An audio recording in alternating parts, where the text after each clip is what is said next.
Ladies and gentlemen, welcome to your 71st TWitWoW Monthly Q&A.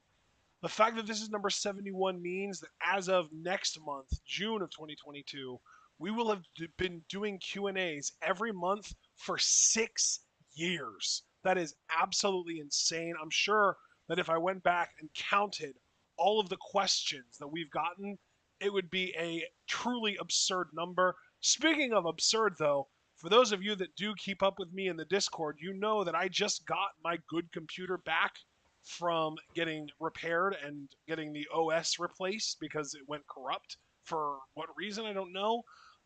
And because I just got my computer back, I don't have Photoshop on this computer right now. I'm going to get it. But because of that, I had to improvise. I had to take a generic TwitWoW background that I had saved that looks exactly like the one you're seeing right now without the May 2022 or the monthly Q&A on it. And then I had to basically paste the bottom half of our usual Q&A background on it, which is the monthly Q&A part. And then I had to do my very best to try and fucking match the font of the actual like what month it is, May 2022, to the exact type of font that we were using before stylistically, which like I used Pixlr, which is an in-browser image editor, and I had to literally download the Arial Black.ttf font to be able to use the Arial Black font in Pixlr.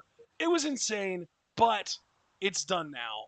And I actually pulled it off, and now I have basically until tomorrow night to get Photoshop so that I can make a background for our preview, or not tomorrow night. It would actually be for Saturday night to make a background for our preview and predictions for Double or Nothing. So, holy shit, I am an improvisational king. I whipped this background out using fucking Pixlr, which is, like I said, an in-browser photo editor in 20 minutes. So, you're welcome, I guess. Thank you, thank you. I will take all applause. If you want to pay me extra, you can just donate to the Patreon. But that being said, it's time to get to Q&A. How you feeling, John? I'm feeling ready to do this, man. How many questions we got? 28, or not 23, actually. I had 28 in my head because that's what it would have been if Alex Foster asked his usual 5. But 23. Foster, if you go back and hear this, we love you and we hope you're okay. We know it's been very chaotic the last few days, and I know it's probably taken its psychic toll on everybody. I know it has me and certainly a lot of other fucking people. Definitely. So we love you, man. But yeah, 23, dude. We might even still be able to get out of here before 9, which is what I was kind of hoping for. So let's get started. I'm thinking we get out of here before 8:30, honestly. First set of questions are from Hypothesis. First question from Hypothesis is, if WrestleMania were to go back to one night, do you think 40 would be the best time to do so? Yeah, I could see that because like it's kind of the decade turn, because then you're getting into a whole new number because then it's 40 and then the next decade would be up to 50. So yeah, if they were to go back for one night, I could see an exception being made for 40 if they made a big enough spectacle of it. You know what? I'm going to say it right now. If WrestleMania goes back to all happening in one day, fuck night. The pre-show starts at 1 p.m. That's a good idea, honestly. Yeah. Because that's like when American football games start on Sunday. So why not just go with that tradition, right? And have the pre-show start at 1. Have it be even like a 2 or even a 3-hour pre-show. Have WrestleMania itself start at 3 or 4 in the afternoon on the East Coast. So that then people on the West Coast who only wake up at noon or 1, you can skip the pre-show. It's not that big of a deal. It's just a pre-show. You get to wake up in time to start the main show. And then the show could go the 7 or 8 hours that it needs to go, and we could still get out of here before the end of the day. That'd be really nice, actually. Yeah, I fully co-sign onto that. Personally, I think they should never go back to fewer than 2 days.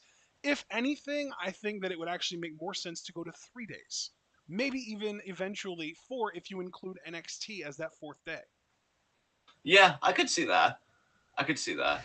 Like you never know. Personally, I also think it would be really interesting, and this is just me, if they, rather than going in the direction in which they are going, which obviously just me saying that means that whatever I'm about to suggest isn't going to happen anytime soon, but I would prefer it if they would have a 2-day WrestleMania where day 1 is dedicated to Raw and day 2 is dedicated to SmackDown.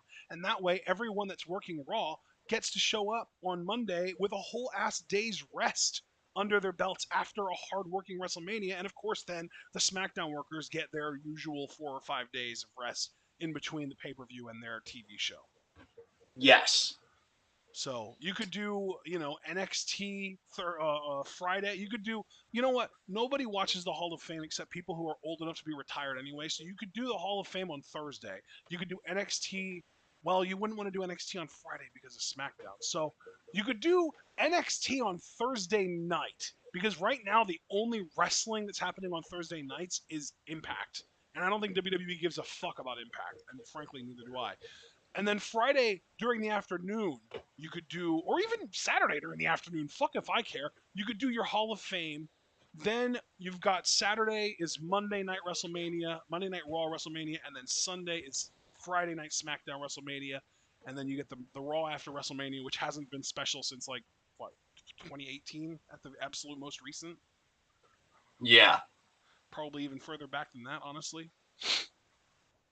Which one was the one that Y- Ryback turned heel and we were all excited because we thought that he was actually just going after the world title? Bro, I'm going to level with you. I don't even remember. I feel like that was the last really good one. Or I guess the one where FTR or the Revival at the time debuted was really good too. I don't know if I don't think those are the same one. I don't think they are either, no. But I think we gave a pretty sufficient answer, so let's move on to the second question. With Bianca beating Sasha at WrestleMania 37 and beating Becky at WrestleMania 38, how would you feel about her beating Bayley and Charlotte in no particular order on the next two WrestleManias? Here's the thing, hypothesis, and I'm just going to be honest with you from my vantage point. I love Bayley to death. This is not an anti-Bayley talking point. Anybody that knows me should know that. But she's already beaten Bayley, so her kind of beating Bayley on a WrestleMania doesn't feel as big of a deal when we already know that she could beat Bayley. She beat Bayley inside a Hell in a Cell, for God's sakes. Charlotte, I know Bianca wants that match because she's even already said 3 down, 1 to go. So in her mind, she's already beaten 3 of the 4 horsewomen because, well, she has. That's objective fact. I don't want to see Charlotte get in the ring with Bianca. I've seen it already, and it's been awful every time. Charlotte's been completely uncharitable to Bianca. She doesn't give her anything. Bianca looks worse coming out of those matches. And then Charlotte probably rationalizes it to herself like, oh, I needed it more than she did, the same way she did Sasha. And so I understand for Bianca it'd be like a huge deal, like, oh, look, I beat all 4 of the 4 horsewomen. And to be fair, I could see WWE giving that to her, but I don't see Charlotte as an individual giving that. And if she does, it'd be very begrudgingly, I feel like. So I really have no interest in it, personally. If you want to do Bayley Bianca at WrestleMania, cool, because they're both quality workers, but it's not special in the sense that we know Bianca can beat her already. And Charlotte, I just have no interest in. I think, honestly, that Charlotte would have to be first because you've got to remember, dude, the question does specifically say, like, beating them. Like, it doesn't just say facing them, it says beating them. And, like, Yes. I think Yeah. it would make a lot of sense to have her beat Charlotte first and then have Bayley be sort of that last. Or really, you just said she's already beaten Bayley, so it would almost have to be the other way around. She would have to beat Bayley at WrestleMania next year, and then Charlotte would have to be like the final pillar that she would have to go against. And knowing WWE, they would want to drag it out for a year, have her lose to Charlotte at WrestleMania, what would it be, 40, and then have her finally beat her and get over the Charlotte hump at WrestleMania 41, at which point I think Charlotte would also be right around that age. Right. 41, that is. I think she's like a year or two younger than the WrestleManias are. Yeah. Jesus. So let's get into our third question here from Hypothesis. Where do you see the members of Team 2.0? Those members meaning NXT 2.0 from War Games this past year. So Braun Breaker, Grayson Waller, Tony D'Angelo, and Carmelo Hayes. Where do you see those 4 guys in the next 5 years? Braun Breaker being the top guy in WWE for one. Absolutely. You said 5 years, so with Grayson Waller, I see him in that time becoming an NXT champion. I'm still committed to that. I've kind of stepped off the gas a little bit because it seems like he's lost a little bit of his initial heat. But I could still see him winning the NXT World title and also being on the main roster by that time. Actually, you know what's funny? The only person I could still see being in NXT at that time, and I could be wrong because he actually does seem to have improved like a lot even since we stopped watching, would be D'Angelo. Carmelo, I hope to see on the main roster in that time doing big things. I would like to see him as Intercontinental Champion by that time, at least. So, yeah, I see Waller, Breaker, and Hayes on the main roster. Breaker's probably already either had a world title reign or in the midst of a world title reign.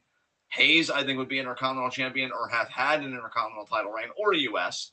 And Grayson, he's kind of cooled off a little bit. So at this current trajectory, maybe he would be like in a tag team with the Miz or something, since the comparisons have already been made and shit. So yeah, that's kind of what I'm saying. And then again, Tony D'Angelo, I could honestly still see in NXT. Maybe he'd be the last one to win the NXT championship, but I don't even know if he'd be in the main roster in 5 years, to be perfectly honest. So, what do you think? Braun Breaker, I'm gonna say main roster, but not main event. I'm gonna say main roster and probably like, he's already had a really good long, like 7-8 month IC or US title run. Maybe he had like open challenges and made it really, really interesting and everyone loved it. But then they put him in a tag team that people didn't really care about, but they got behind anyway because they liked him and his partner. And then like maybe this is like post breakup of said tag team, and he just doesn't have anything to do right now. But lots of people are hoping that he gets pushed to the main event really soon. Waller is a former WWE champion by now. Um, Yeah, we're talking 5 years from now, so we're talking like mid 2027. Yeah. Grayson Waller wins the WWE title in that time, I think. I think he's a former WWE champion by this point, maybe even current WWE champion if we're going exactly 5 years from now. Um, because like to us, he's less talented Miz. To WWE, he's taller Miz. You know what I mean? yeah, yeah. And like Miz, I feel like he also has a head start on Miz in the sense that like he's already a relatively competent worker right the fuck now. Miz didn't get to that point until after he had already won the WWE title. Right. Um, take it a step further, Tony D'Angelo. Um, honestly, 24/7 title moments like that feels like a very Probably. Yeah. goofy character-driven title, and he's not like a really big dude. Like he's bulky, but he's short. He's like, and he's not like as big and bulky and thick as like Otis or anything like that. I think he isn't gonna be much of anything on the main roster, but I do think they're gonna want to call him up within the next few years. And then Carmelo Hayes is in AEW at that point, probably. Damn. All right. Or All right. at the very least, he's in the Ricochet zone right now, which is like everyone knows he's this incredible talent, but there's just nothing that they can actually do with him. Like they don't have anything for him creatively, so everyone's just waiting for the contract to end so he can jump ship. Yeah. There you go. Yeah, it might be Wesley even sooner than Carmelo Hayes because I think Carmelo Hayes might like get something on the main roster. Like they might give him like I wouldn't be surprised first of all if he won the NXT World Title. Just straight up, I wouldn't be surprised if he won that. And then I wouldn't be surprised if he got like a mid card title run on the main roster or two because he is a really really good talker and a really really good worker. He's smaller than Ricochet, but I will say he is much more charismatic. So yeah, that's what I'm gonna say. Uh, that's it from Hypothesis. So let's get into our next two questions from Abel. And the first one is: will we one day be the boomers that the young generation dislikes? Probably. I mean, I hope I not. hope I hope so. I can. No, I hope Yeah. so. I hope that one day our progressive ass views on the world are seen as conservative. I genuinely do. I hope that one day the world moves so far past what we believe to be a progressive or a leftist point of view that the kids those days start looking at us as like, wow, you guys are really out of date with your views. Yeah. You never know, man. I really do. I Yeah. genuinely hope that I live to see the day that I'm confused and angry at what kids are being, able to like accept and come up with and stuff like Yeah. We'll have to wait and see, I guess. that. Second question from Abel. Here's the big one: shootings in America. How do we stop them? Um, Jesus. Abel, I want you to know that I'm not upset with you for asking this question. It's just I was even telling Ashton before I went live, because obviously he just took you guys to the beginning, the whole background issue.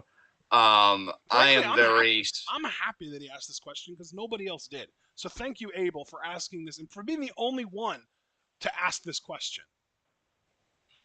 yes. I was just gonna say though that I've just, as far as the Uvalde massacre most recently, it's just left me very psychically drained. I think I'm gonna start from my vantage point here. Um, I never want to talk about gun control, and I never want to talk about gun control substantively until we're talking about regulating the guns of the police and the military. I have said that over and over and over again. You can't talk about weapon circulation or gun circulation without how we arm the military to the teeth and we arm the police as if they are military. I Yup. mean, you see the equipment the police are going around with, and yet they can't stop a lone shooter slaughtering 19 kids. Well, I'm gonna dude, try not to get angry here, but low it's key. I mean, if you think about, I know that it's obviously fiction. I get it, but it's also reflective of the real world. I love that in Luke Cage, they even said, like, if we give these Judas bullets to the police, it's not going to take long before they find their way out to the streets, too. exactly, That's how shit works exactly. in the real world. Like, the police get armed. It's like a fucking uh hot war. It's not even a cold war. It's literally, it's like I don't know what the word is. Fuck. But like they're trying to one up each other. Like the police get better guns, so the people on the street to defend themselves from the fucking police have to get better guns too. Like it's back and forth. It's like how mongooses evolved to be immune to snake venom, so the snake's venom had to evolve to be that much more potent to the point that one bite could kill 1,000 human men or whatever the fuck. Because these stupid little goddamn mongoose fucks just keep on being immune to the venom. You know what I mean? Yeah, it's, for me when I think about this problem, I'm begging somebody, because the problem, particularly on the right, but I think a lot of even well-meaning liberals, because again, I'm not trying to be invective right now. I am so fucking drained from the discourse, but I think they take the bait a lot. You can't just Mm-hmm. individualize and moralize these fucking problems. Like, we need to be talking about structures. Why do we have such a fanatic gun culture? Why are we so obsessed with guns? Why do we have more guns per capita than any other country in the fucking world, seemingly? Yeah. And Well, you think dude, it and goes hand like in hand. that's how my brain works, right? Is like I'm always looking for trends. And like people will always say, "Oh, you can't, be angry at a whole group of people based on what happens with one or two or a small percent of the people." And I'm like, "You know what? You're absolutely right. Gun owners whatever, but like at the end of the day, the trend that does stand out because like obviously gun owners, I'm sure as small of a percent of owners go on these mass killing sprees as, Islamic people who are terrorists or who blow up whatever the fuck, who are jihadists, Like it's a very, very small percentage and we shouldn't judge these people based on whatever, right? But here's the problem I have. This only happens here in the US. I mean, you were just saying it. More guns per capita, like all that stuff. It only happens here. This shit almost never happens anywhere else. And if you actually look at the numbers, the percentage of mass shootings that happen in the world are vastly just dominated by the US. It's insane how many of the world's mass shootings happen in this country. And of course, this also happens to just be the country with some of the weakest and least strict gun laws in the world. If I could make a tangential point, kind of like you were earlier, using Luke Cage as like a metaphor and everything, I Yeah. also want to say, and again, I emphasize this is a tangential point. To me, this is part and parcel with an anti-intellectual culture, because I Yes. was even talking with my friend James about this. Here's the thing, guys, and I had a light bulb moment today, and I've been meaning to tweet this. I'm probably not going to, but fuck it, you guys will get it here. When you have a culture of anti-intellectualism that's spent illegitimizing and denouncing experts, whether they're public health experts, sociologists, psychologists, philosophers, scientists, whatever, the people that provide the answers, right? When you ask, like, how do we stop shootings, or how do we stop gun violence? But you denounce the very people whose very job it is, whose very existence it is to study this phenomena, and then from that phenomena extract concrete solutions. What happens when you denounce them and illegitimize them? then you recourse to, oh, well, there's nothing we can do. We just have to adapt to it and learn to live with it, which is the quintessential reactionary position.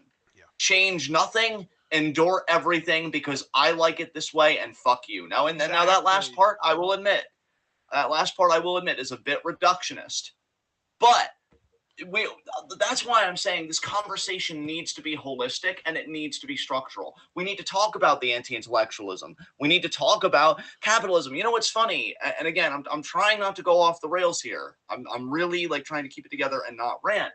But I did watch Tucker Carlson's segment on this because we all knew that Fox would put him on this.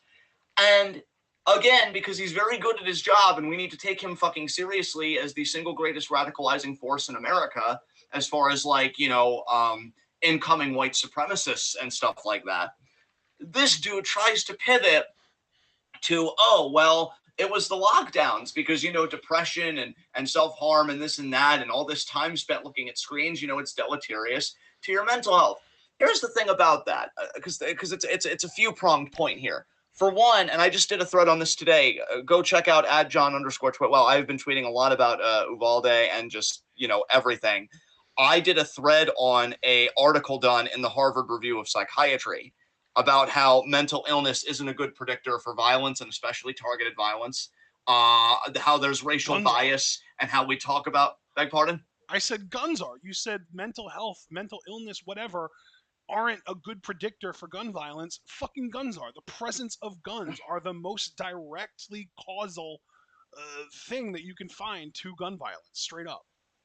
Exactly. So the article also talks about racial bias and how we talk about shooting. It's a really informative article, and I think I screenshotted the most seminal points of the article. But so that's one thing. Like, I don't want, and I say this specifically as a disabled man, right? And that's why I'm making this particular point. Don't feed into that rhetoric because it's ableist, and even if there was truth to it, because mental illness is a genuine problem in this country. It's a problem in countries like Japan. They even appointed their own minister of sadness. Rightists don't do anything about fucking healthcare anyway. In fact, Javaris just liked this tweet and he replied to it. And welcome, Javaris, by the way. Yes. Governor Abbott said the Uvalde school shooter had a mental health challenge. I guess that's a direct quote. And the state needed to do a better job with mental health. Yet in April, he slashed $211 million from the department that oversees mental health programs. Yeah. So even if there was substance to this claim, you don't do anything about it. You do it as a deflection, which makes also disabled people your scapegoat. So fuck you twice. Yes. And then also, okay, because I can tell I'm about to snap, guys. Like, I don't know what it is, because I'll tell you, last night I even watched a video of a medical aide that went into the school to treat the kids, and he was treating one wounded kid, and she's like, my best friend's dead. She was shot and she's not breathing. And when the medical aide asked her, who's the friend, the girl said his daughter's name. So the medical aide learned that his child died from a victim that he was treating. And something about that, I think, just broke me. So I'm kind of fucking done, right, with just being nice in the civility. So let's talk about that, Tucker. Let's talk about how people feel alienated and alone and how a lot of men, because this is another problem too. See, again, it's all holistic to me, even the things that we don't think to talk about. What is the most valorized form of affection in this fucking culture? Sexual and romantic affection. And so men feel like when they don't get that, right, they're like isolated. It's like, oh God, I'm undesirable, or whatever. And that's how you get the quote unquote incel, because we don't normalize platonic forms of affection, consensual or like bromances, as it's known to be called. I will tell you, I'm very grateful for the male friends that I'm very close to, present company included.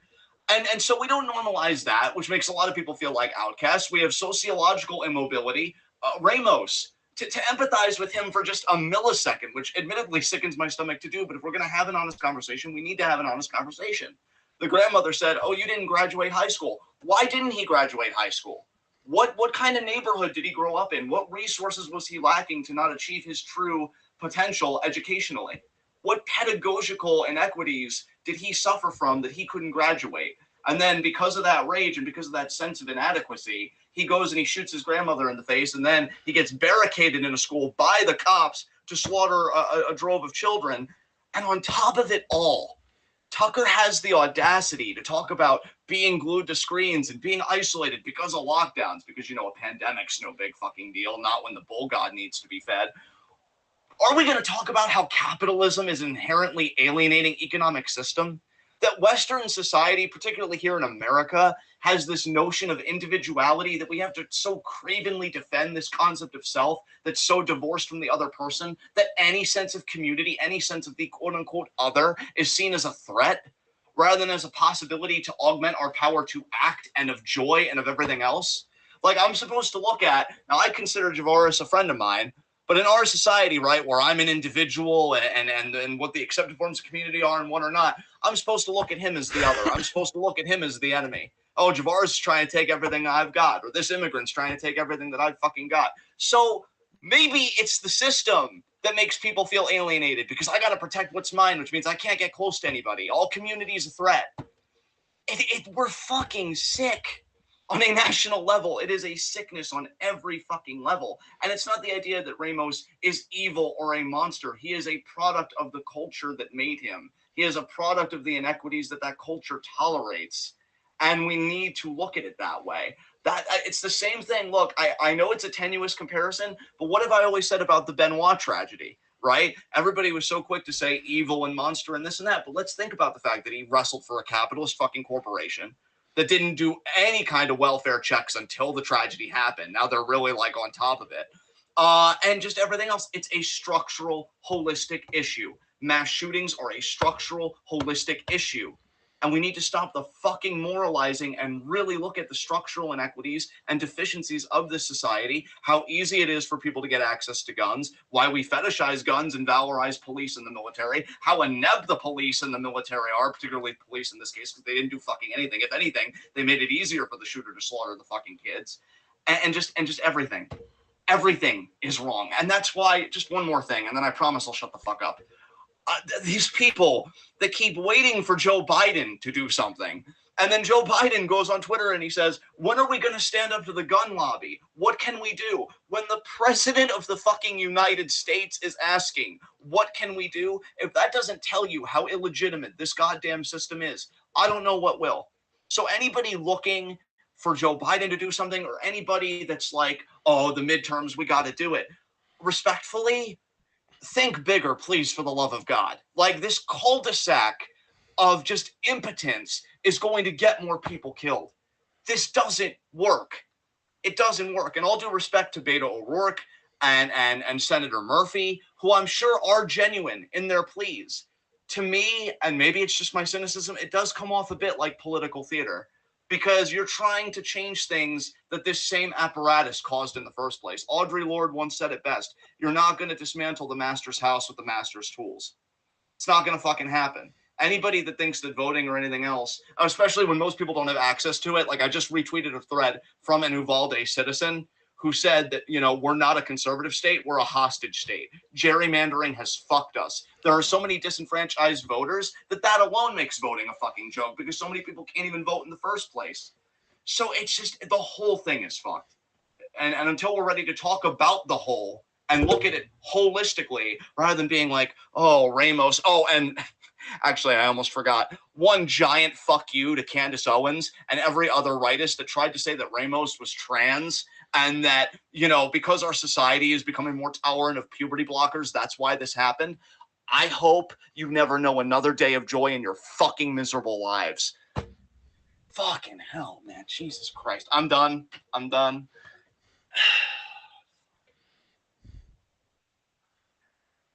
Okay. Yeah, it's just not going to get any better, dude. Like, and again, I'm not mad at Abel. Like you said, he was the only one to ask this, and I'm glad he had it, and we need to talk about it. But, like, I'm also in a way kind of tired of talking. Like, something needs to be done here. It's insane. It's insane. Like, I don't know why. I keep thinking about those fucking kids, and we were those kids once upon a time. And, you know, James told me that his school actually had active shooter drills.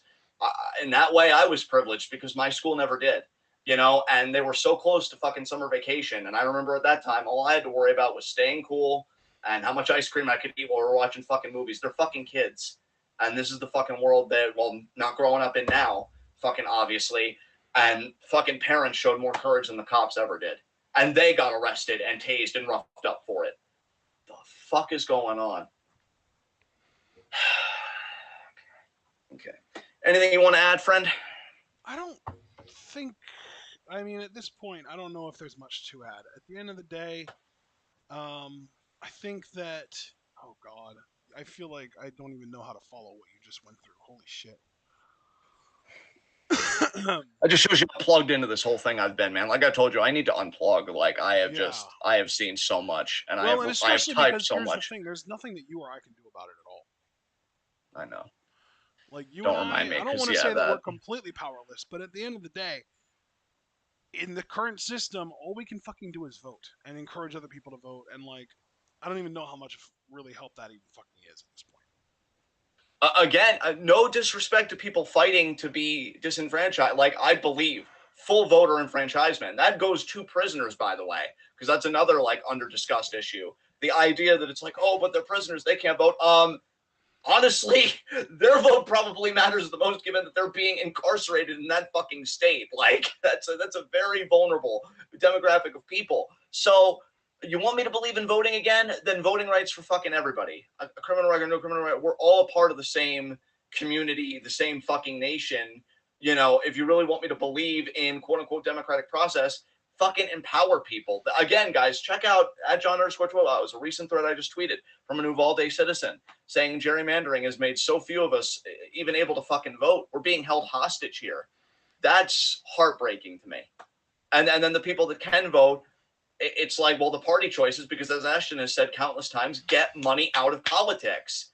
Because you have Biden who just signed this executive order on George Floyd's fucking anniversary, and it doesn't talk about banning force, but limiting it. Like the language is so insidious. Again, Ashton said it best because we were talking about it. This is the same guy that said, shoot him in the leg, not in the heart. They don't get it. And it's not even that they don't get it. That's giving them too much credit. They want to keep things in place. They just want to make it a little bit more palatable so that we're a bit quieter with our complaints. Fuck them. Yup. Yeah, and that really is the whole thing, right? Like I love there's this one Twitter account, I wish I knew what the name of it was, but I don't, who has been quote tweeting politicians making statements about how horrible the shooting was. And the quote tweet, then they'll respond with the amount of money they make from the NRA. Jesus Christ. So like there was one that was like I think it was like Ted Cruz, and then she retweeted it or she quote tweeted it and said like 1.25 million from the NRA or something like that.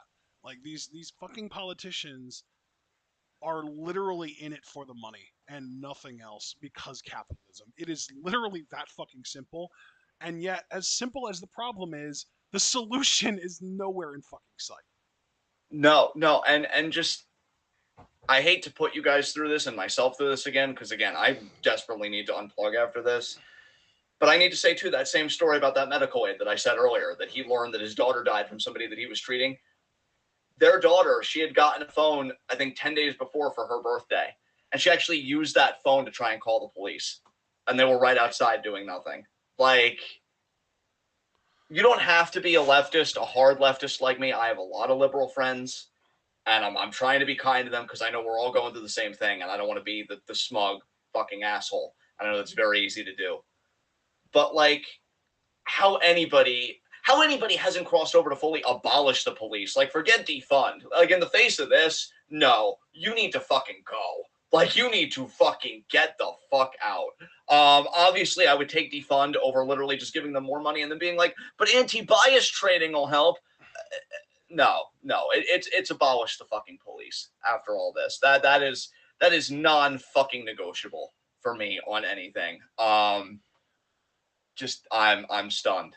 The more I learn about this tragedy, the more I learn how the parents were treated, the cops just impotence in the face of this and their cowardice, the courage of the parents, because the one mother got arrested or like cuffed. It was cuffed for interfering in an active investigation. But then after people protested, they let her loose. Which let that be a lesson too. Strengthen fucking numbers, people. Why have I been saying in my tweets, organize, mobilize, take action? Because en masse, that's a force. That is a legitimate power. These people saw that woman being cuffed and they said, what the fuck are you doing to her? And they uncuffed her. And, if they're cowards in the face of a shooter, that just shows that we can stand up to them on some level. Especially white people, I would say use your white privilege in that fact. I don't need No, more yeah, black dude, people I'm sentencing to fully die with you. for I even cause. remember back in 2000 or 2020, I should say, when the George Floyd protests were happening, and one of them was outside the Capitol, and there was someone that was, I think they were just singing, like they were, or no, they weren't singing, they were like pleading basically with the police officers, and one of the police officers went over and grabbed him and pulled him and like went to arrest him. And I'm just sitting there thinking, like, there are literally only like two police officers here. What the fuck is stopping every single one of the people behind this barricade from storming it and preventing these fuckers from arresting this dude? Dude, I am right there fucking with you, which again, as a leftist, and again, we've been very overt and very explicit. This is a leftist wrestling podcast. This has really made me believe even more in the idea, not even necessarily of like class consciousness, but I would say more broadly of like a liberatory consciousness of just knowing that you don't have to live this way. Yeah. Because I think when that shift in consciousness happens, I think a whole new field of like praxis opens up for you, because I think people don't do it because their consciousness is mired in the current logic of the dominant world order. And until that logic is broken, nothing else is going to follow. And it's just, again, I'm not saying you and I are, I mean, I would certainly say we're smarter than every rightist, and I'm not going to apologize for that. But I'm not saying, we're smarter than like everybody. But like, you can't look at this. You can't look at something this horrific. And again, the more I learn about it, the more horrified I am. Oh, and the idea that cops were able to get in, but they did it to save their own kids and fuck everybody else. Like, it's just, and Yeah, I then don't the know politicians calling them. if you saw the thing that Mark posted, but apparently at one point, one of the cops said, "Yell if you need help," and I think one of the kids in the class said help, and the shooter overheard it and went in and shot her. Jesus Christ. And then the cop barged into the classroom, and the shooter shot at the cop, and only then did the cops start trying to shoot the shooter. Oh, this whole thing was handled so awfully. Oh my God. Dude, this is, if this doesn't wake some people up to how absolutely worthless police are, I don't know what will. I really don't. These motherfuckers were such fucking cowards that they literally let the shooter walk into the school basically unharmed and then made up a story about him having body armor afterwards, as if that makes a fucking difference. You'll walk into a black woman's home and shoot her while she's sleeping because she Yeah. presents no threat to you.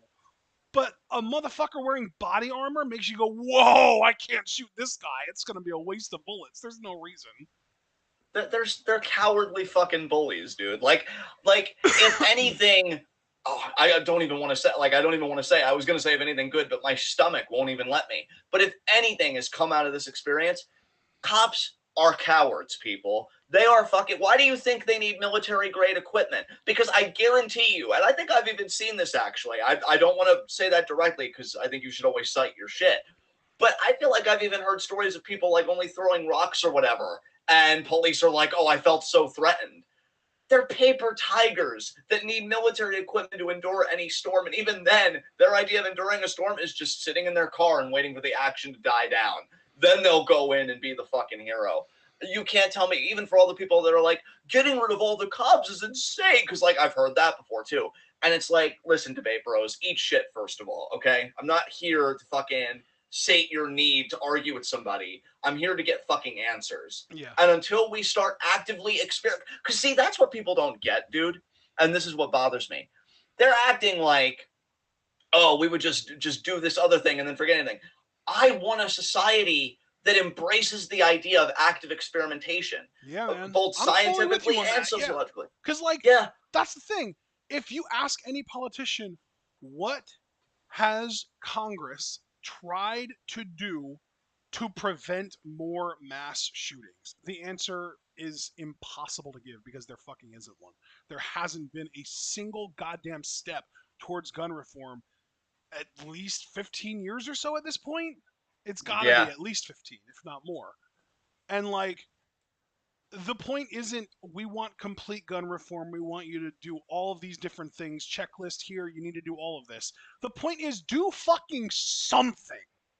Yeah. I mean, at this point, Do I've your even gotten to shitty the point, little yeah. background checks law. It's the bare fucking minimum at this point. Even Beto O'Rourke was saying that this shit is 90% approved by the people of Texas. It's Texas. It's one of the most conservative states in the country, and it's 90% bipartisan approved. People want this shit. But no, no. The Senate says no. We have to hang on to our power. It's like that fucking coach for the Washington or the Vegas Golden Knights, I think it was. He even said there are 50 senators that are holding gun restriction over our heads to maintain their power, and it's like Mitch McConnell, that whole fucking group of grifters, Mitch McConnell, Lindsey Graham. Like you could name all of them. I'm not going to waste my time trying to. You get the idea. They're literally going out of their way to prevent gun reform from happening because it allows them to hold on to their power, because it's a single, like it's one of these things that has a large group of single issue voters, and if they're, there's this big group of gun heads in the country who are so unwilling to budge on gun reform that they have whole ass politicians that keep their jobs because of these people. And it's the same thing with abortion, right? It's the single issue voter, right? Where a person is so staunchly anti-abortion that they don't give a fuck what else the politician believes. As long as that politician is anti-abortion, they're getting the vote. And again, going back to voting, not just fighting disenfranchisement and gerrymandering, but really the whole structure of voting. You and I had talked Well, dude, very and that's briefly, I why think, I the other always get day. so frustrated on the Discord whenever anyone, and Javaris, I'm not trying to single you out, but you got to admit this is something that you do more than just about anyone, goes out of the way to be like, man, fuck whatever the state is, or fuck the people of whatever state. I think he's done it with like Florida, with Texas. I'm sure there's more. But like, in my mind, the fucked up thing about saying that then is you're blaming them for not being able to vote because of intentional voter oppression. Like it's literally you're getting angry. It's like the way that rightists get angry at immigrants for taking our jobs when you should get angry at the fucking capitalists who aren't willing to pay you a reasonable wage and are willing to go out of their way to be like, oh, you just came here from Mexico. I can exploit you more than I can exploit an American citizen because I can hold your citizenship over your fucking head. Like, they're the pieces of shit, not the immigrant. Just like the politicians who make the fucking voter oppression laws are the pieces of shit, not the actual citizens and the residents of any given state. Yeah, there's a lot of activism and a lot of organizations doing great things. Like I even donated to an organization in Texas that defends the Saga community, especially in the wake of the transphobic legislation that's been signed. There's a lot of great work happening in those states. I mean, I used to do the same thing, Javaris, but I've learned, nuance is going to win the fucking day. And Dude, just seeing what's happening in those states, yeah. it really makes you divorce it from everything else. I I don't think, know if there is a truly rightist state in this country. At the end of the day, the states that we consider to be the most conservative and the most right line up exactly with the states that are the most voter oppressed. yeah, absolutely. That's why I would say, like, we might not have rightist states, but we do have rightist institutions, Yeah, by which I mean institutions that uphold and the whole perpetuate system. rightist ideology. Yeah. Yeah, absolutely. From the judiciary, obviously the governorship in Texas, and stuff like that. And I feel bad for the citizens. Again, that third time now, literally use the words "we're hostages." Like, we didn't vote for this, we didn't want this, but Yeah. they have so many barriers to voting.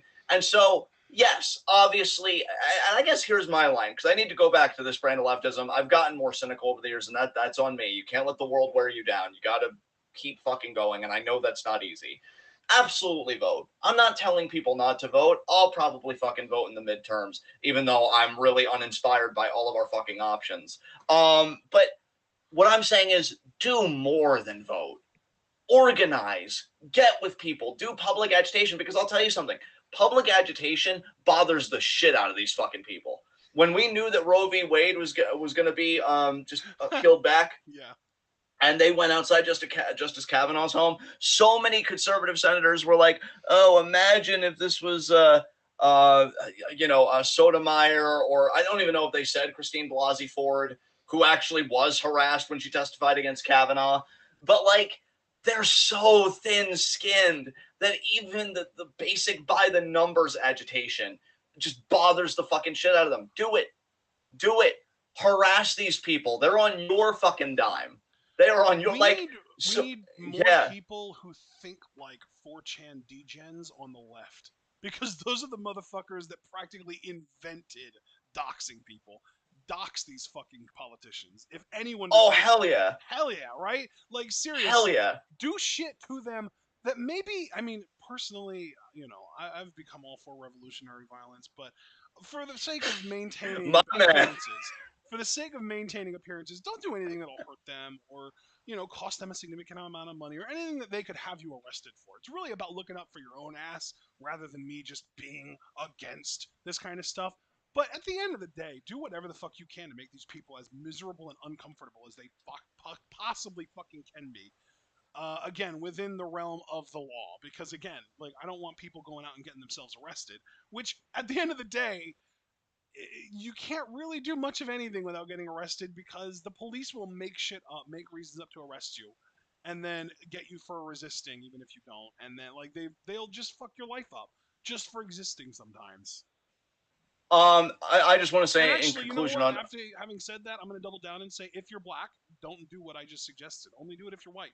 Because if you're black, you're going to get even more fucked up by the cops and you might just die. So, yeah, if you're white, use your privilege. That's all I'm saying. I'm going to amplify that first of all. Absolutely, if you're white, use your privilege. And I will say too, because I know Ashley can vouch for me on this. You guys know for a long time, whenever we've discussed politics, I have been very early and often advocated for revolutionary force. It's part of my ideological makeup that I believe this system will not change without the introduction of revolutionary force. Reformism is not enough. That said, that said, I think where I could have been better talking about that, and I'd like to be better going forward, we need to augment the scope of what constitutes revolutionary force. Because I don't just think it's anybody brandishing a gun, or whatever, or that kind of militant violence that you think of and say like Maoist China or whatever. I do think, I do think it's part of that, to be honest, because I'll tell you something. The closest we ever got to gun reform was when the Black Panthers were open carrying along the streets and white senators were fucking shitting themselves. Because, oh my God, black people have guns. I thought we were the only one. And then they decided to do something. Fucking love the Black Panthers. Fucking awesome shit. So that's part of it. But I think another part of it, again, is the agitation. I think Ashton's right, because here's the thing. Let's be honest about what Ashton said about, learning how to dox people. But, like, for the left, these people are fucking winning. They've been winning for years. So, like, as the people that have a different idea of how society should be, yeah, lift that fucking playbook to a point, use those fucking tactics, and turn the tide. We don't have any kind of force right now, and I've been thinking about this a lot the last few days. We don't have any kind of force right now that can stand up to the right-wing media infrastructure, particularly talking heads like Carlson. The number of views that Carlson gets on his segments within hours of being uploaded to YouTube are staggering. And that's a potential new white supremacist in the making. We have nothing that can compete with that. And so either the answer is we do try and keep competing with it, which is a viable option depending on who you find, or we just do something else. Like I'm telling you, we need to really be open to experimentation, to a kind of just praxis that's very open-ended, figuring out what works, denouncing what doesn't work, and fucking changing shit. Because this system that we all have to prostrate ourselves towards, by the way, and we all have to justify ourselves towards. I'll never forget when I told somebody, oh, I want to be a philosopher, and they're like, oh, you'll never make any money doing that. I don't know why I have to justify myself to a system that's literally killing people and literally making society unstable and on the verge of collapse. We need to stop thinking we need to justify ourselves to the system, because this system has never justified itself to us, and it's got to fucking go.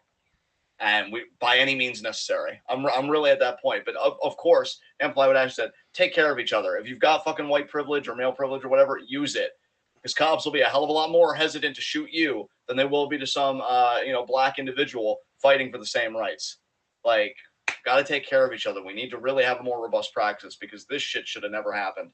And this shit should be causing, I'll say this, I'll be very curious how the NRA convention goes. Because if it is not shut down because of masses of people, then to me, we've just, like I always tell you with the revolutionary potential, it's just never going to be there. It's never going to be there. If that convention is able to go on without a hitch, which I don't think it will, because I've already heard the protests are planned, but if it is, I just give up. I'll let you guys know right now. I just give up on the idea of like revolutionary awakening ever happening, because that level of tolerance is just, it's sickening. So All right, Abel, I would say that that more than substantively answered your fucking question. Next question from Abel.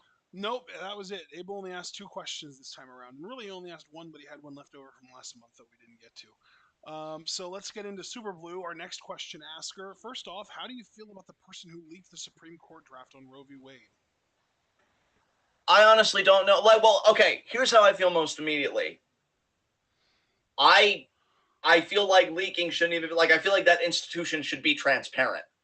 So I feel like the person that leaked it most immediately, my knee jerk reaction is, well, that's what journalism should be, shouldn't it? Yeah. Like we should be blowing stories like this. I don't understand what, and again, kind of recourse back to the last question. We just got out of there. Another part of this culture that makes me sick. Why do we vilify whistleblowers over the institutions that they're whistleblowing on?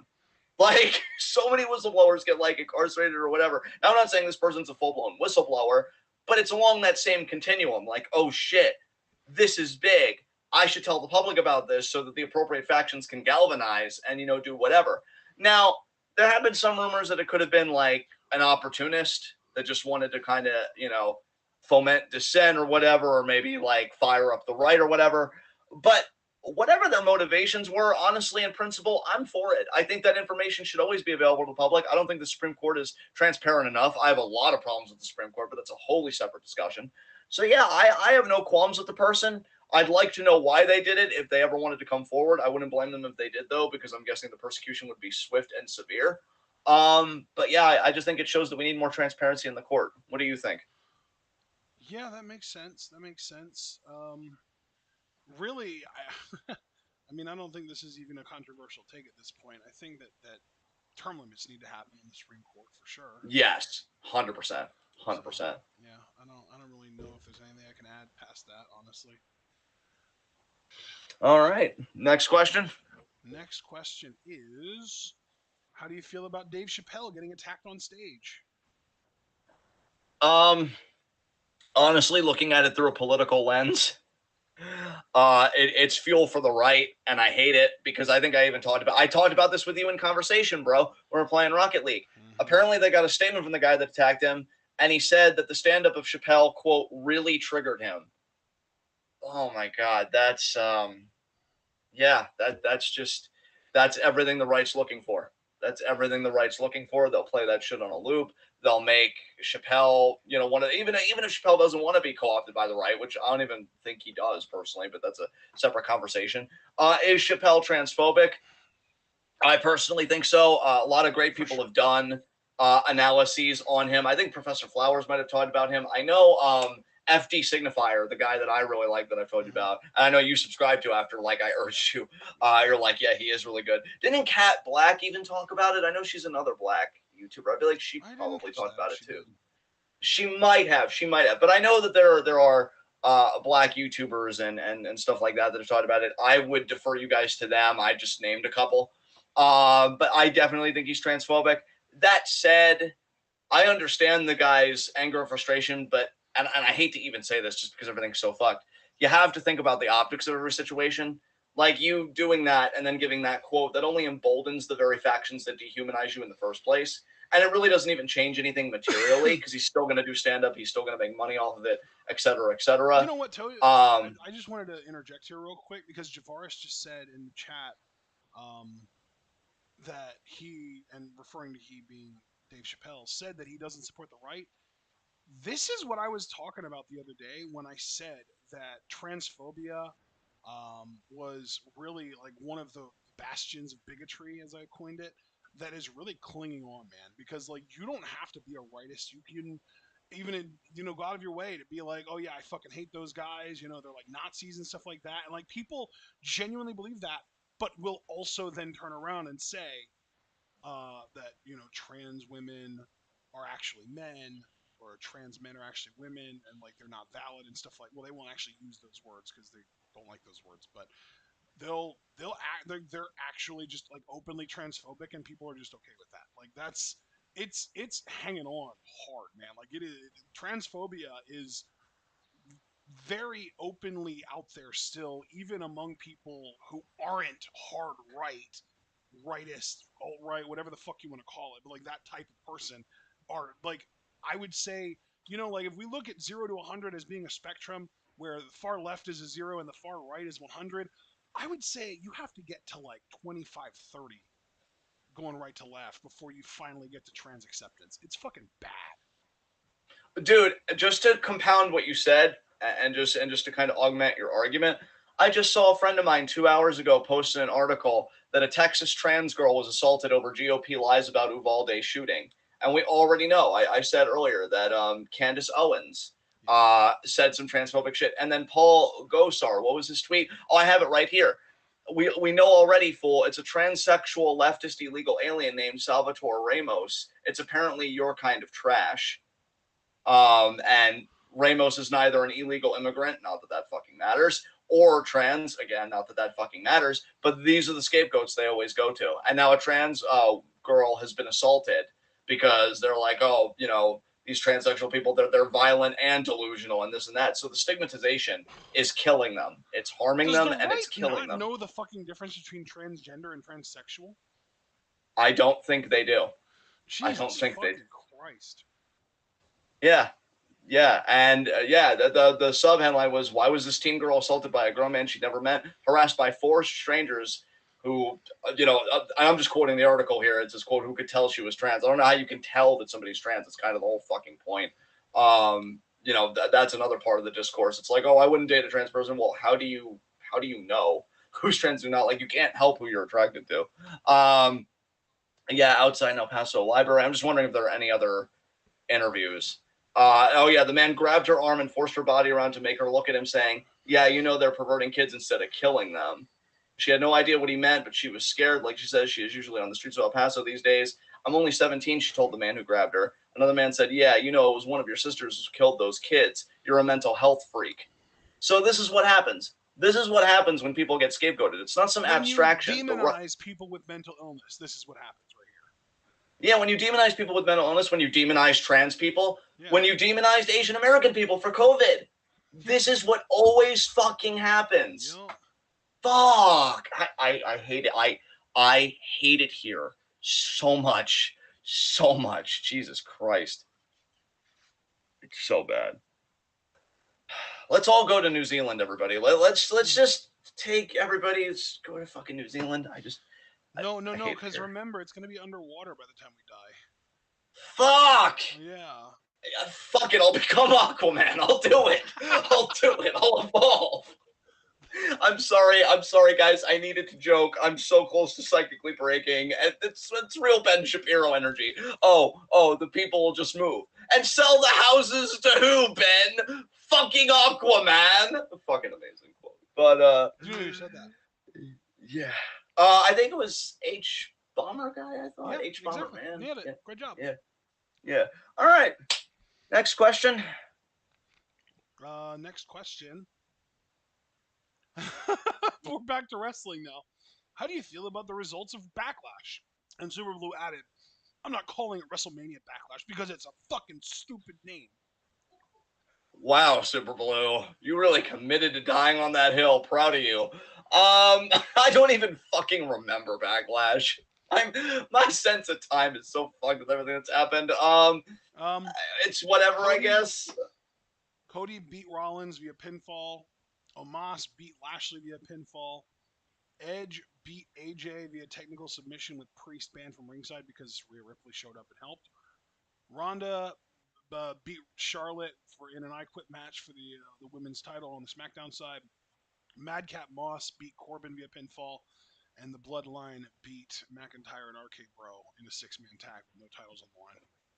I feel like I missed literally nothing, and even just things that I wanted to avoid because I don't give a fuck about Ronda Rousey. So, yeah, that's how I feel about WrestleMania Backlash.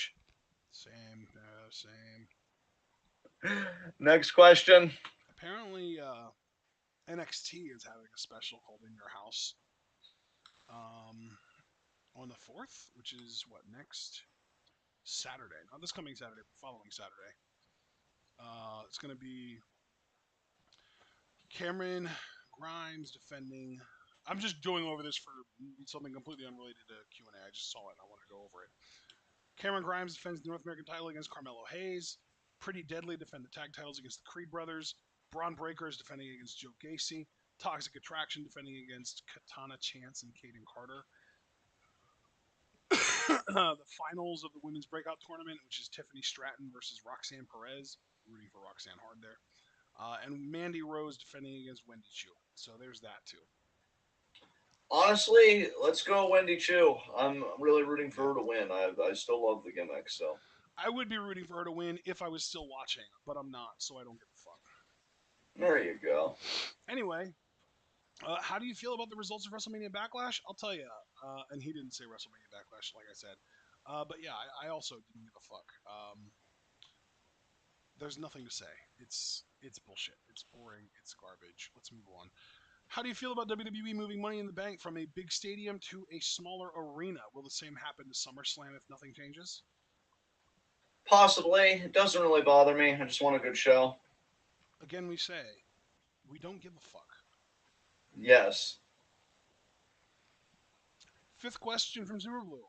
Should WWE just retire the women's tag titles instead of acting like they care with this whole tournament that they're trying to set up? I don't even fucking know, man. They should just treat their women better. They should really treat all their employees better, honestly. Wrestling needs a fucking union, you know. Just saying. Yeah.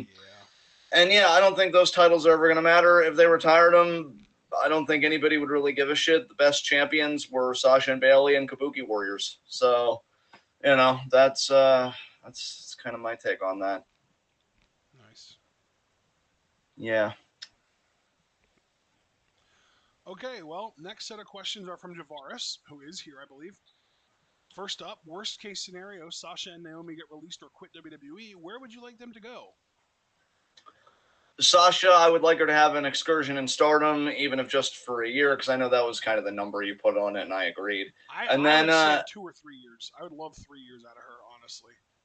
yeah, 3 years would be great. I'll accept begrudgingly even 1 year because it's better than nothing.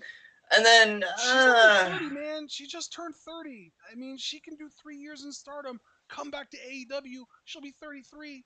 You know, it's not that bad. it really depends on what she. How can I put this? It she's really, younger. She's younger than Britt Baker.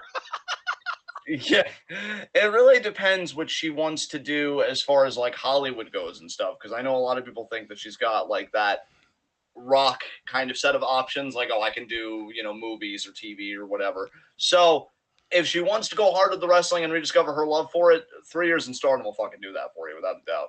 Yeah. Then she'd probably do AEW. Naomi, Asha and I had a great like personal conversation on the Discord about it. I love Naomi. I adore her. She's very talented in ring, but she doesn't have the buzz around her that Sasha does. So I almost feel like Naomi would honestly just be better reconciling WWE, especially because her husband's there, her family's there. If not, I would maybe even want to see what she could do outside of wrestling. I don't know if she'd want to go back to dance or do something else, maybe start her own business or something. I don't know what her day-to-day life is like. Maybe she's thought about that kind of stuff. Maybe she hasn't. But and yeah, so I don't know.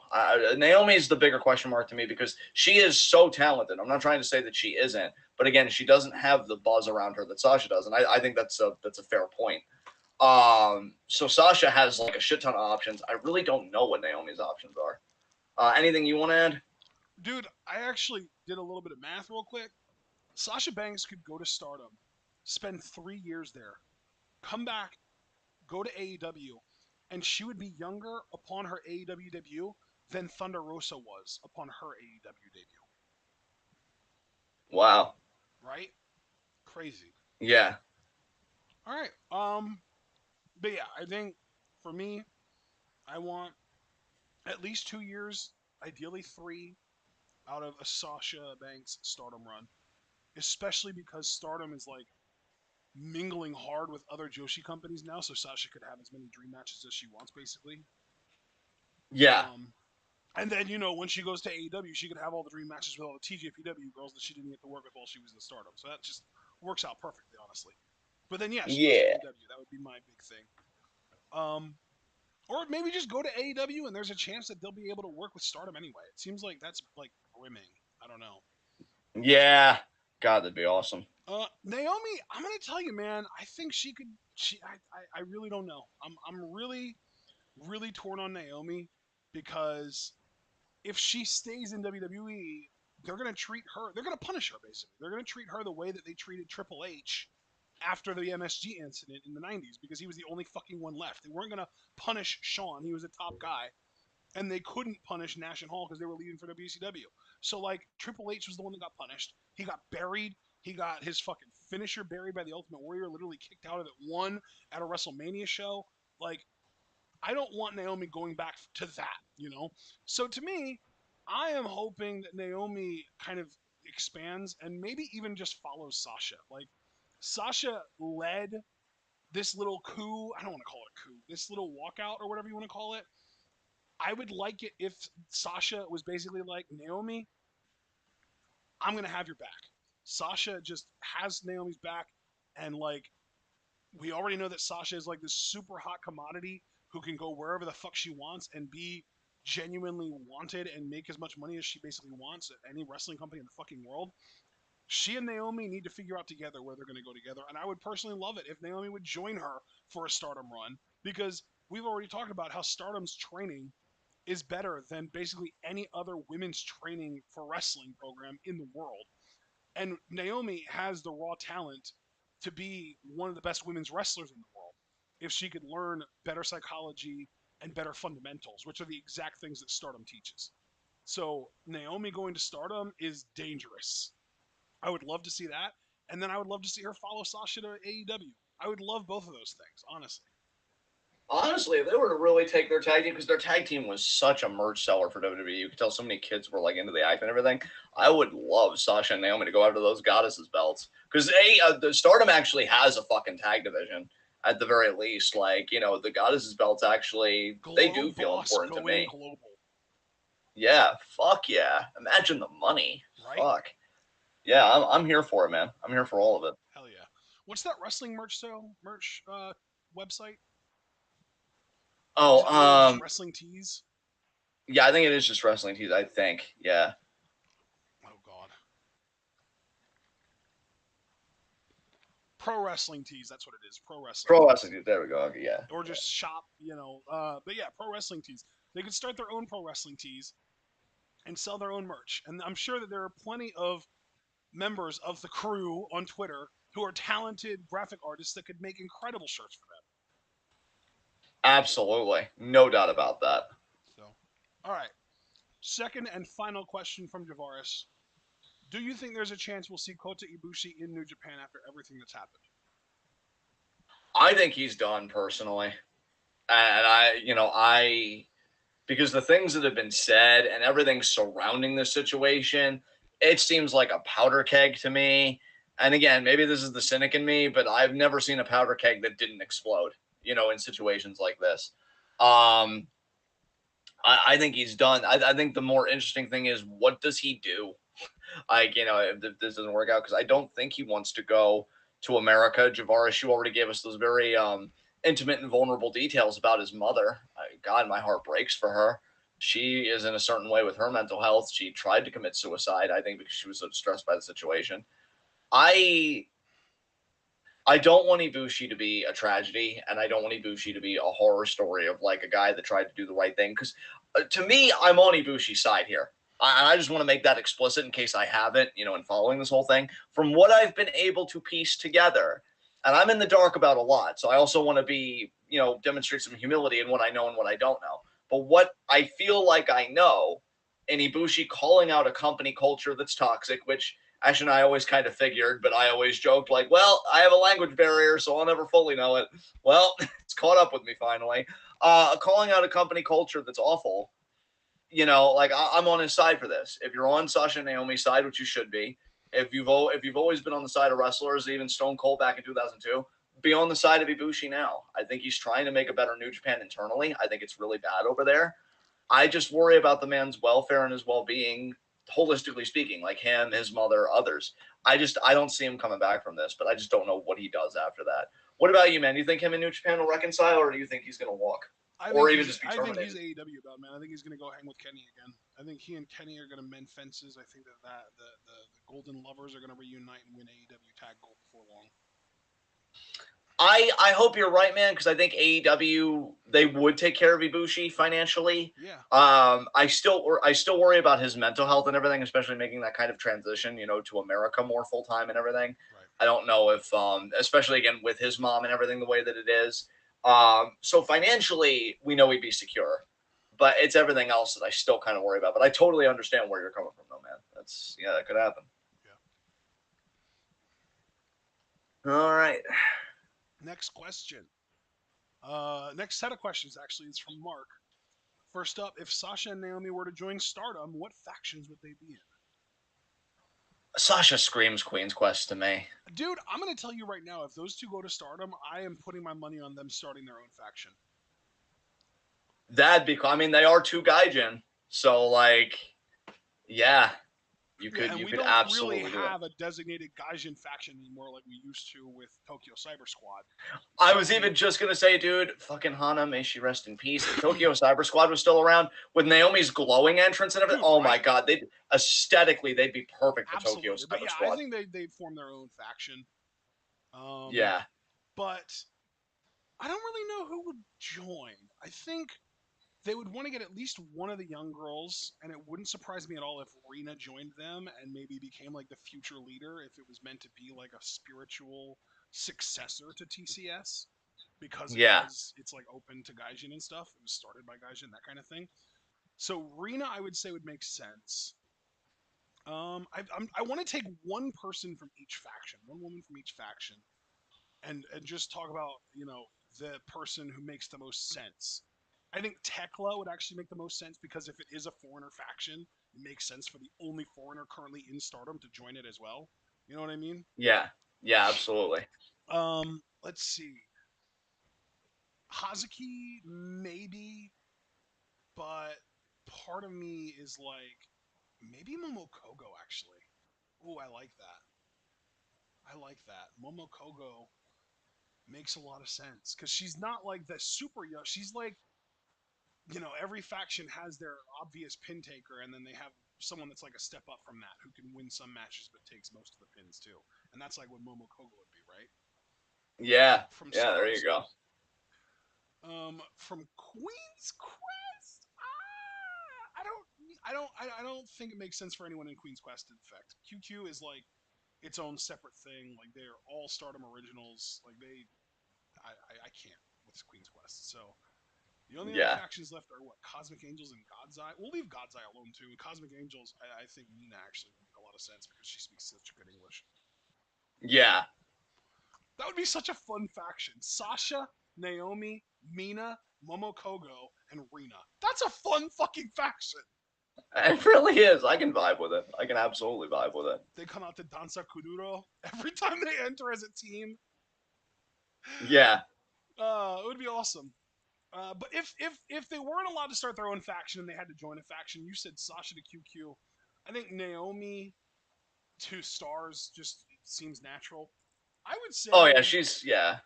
I would say Sasha to God's Eye actually.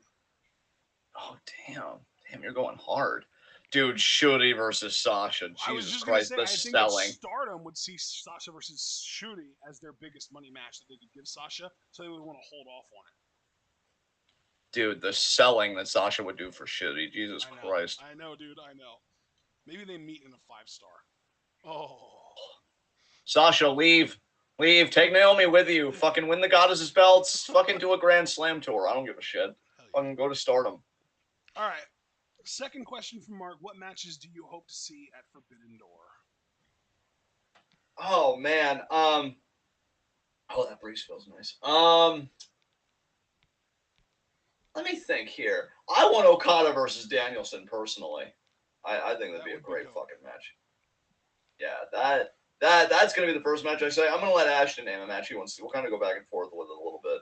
We don't have to like, Well, you know. if we're getting Okada Danielson, it would be Danielson challenging for the IWGP World Title, right? I would hope so. Yeah. So then give me Tanahashi challenging Hangman Page for the AEW World Title because remember, Tanahashi wanted to take Hangman under his wing back in the day That is true. That to is get him true. away from the Bullet Club and shit. Like that was a story that was Yeah. unfolding, and now he gets to come to AEW and challenge Hangman in his own house. I love that. Yeah. But what if Yeah, that'd Punk be. wins? What if Punk wins? Then I mean, look, the only acceptable match for Punk is Kenta after years of shit Yeah, talking by Kenta. that's true. Like, That match should happen whether Punk holds the world title or not, honestly. And I would even no, it should. argue, That's Punk's match. I would even argue that Hangman versus Tanahashi is also a match that should happen whether Hangman has the world title or not. I agree with you on both counts. I agree with you on both counts. And personally, like, I've been loving what Punk's doing, but God, I really just smile thinking about fucking Kenta backfisting the taste out of Punk's mouth. Yeah. It's gonna be amazing. We did already get a hint that we're probably going to get a triple threat, or even, wait, is it triple threat or four way? No, it would be a triple threat tag team match for the ROH world titles between FTR. Who are they facing? Roppongi Vice. Thank you. Yeah, God, they're fucking forgettable. And Yeah. the United Empire, of course. Yes. Osprey will probably be back by then. Maybe like a triple threat U.S. title match. Osprey, Juice, who's the current champion, Moxley. That could be interesting. I mean, if it's exclusively New Japan and not Stardom, that's probably where my list ends, honestly. $2 super chat from Javaris. Bro, Kenta should cost Punk the world title someday. I don't think that's going to happen, but I just want to be upfront and say I would laugh at Punk so fucking hard. That would be incredible, honestly. That would be so fucking good. Yeah, I mean, Kenta already said that Hangman does a better GTS than Punk, but Kenta does a better GTS than everyone. Yeah. I love it. Oh, my spiritual United States champion forever. I did think of another fun singles match. Shingo versus Eddie Kingston. That would be fun. Yeah. Yeah, I'd like that. Jericho could paint his face and go back to being the pacemaker for one night only for Forbidden Door. I wonder what his match would be. Speaking of Jericho, did we ever get a Jericho Suzuki match? I don't think we did, bro. Let me look it up. If we didn't, that'd be a great match for Jericho at Forbidden Door. Yeah.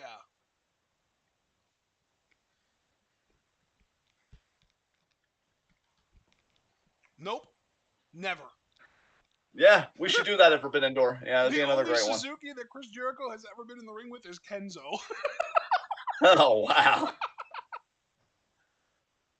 Yeah, so that would be another really good match is Jericho versus Minoru Suzuki.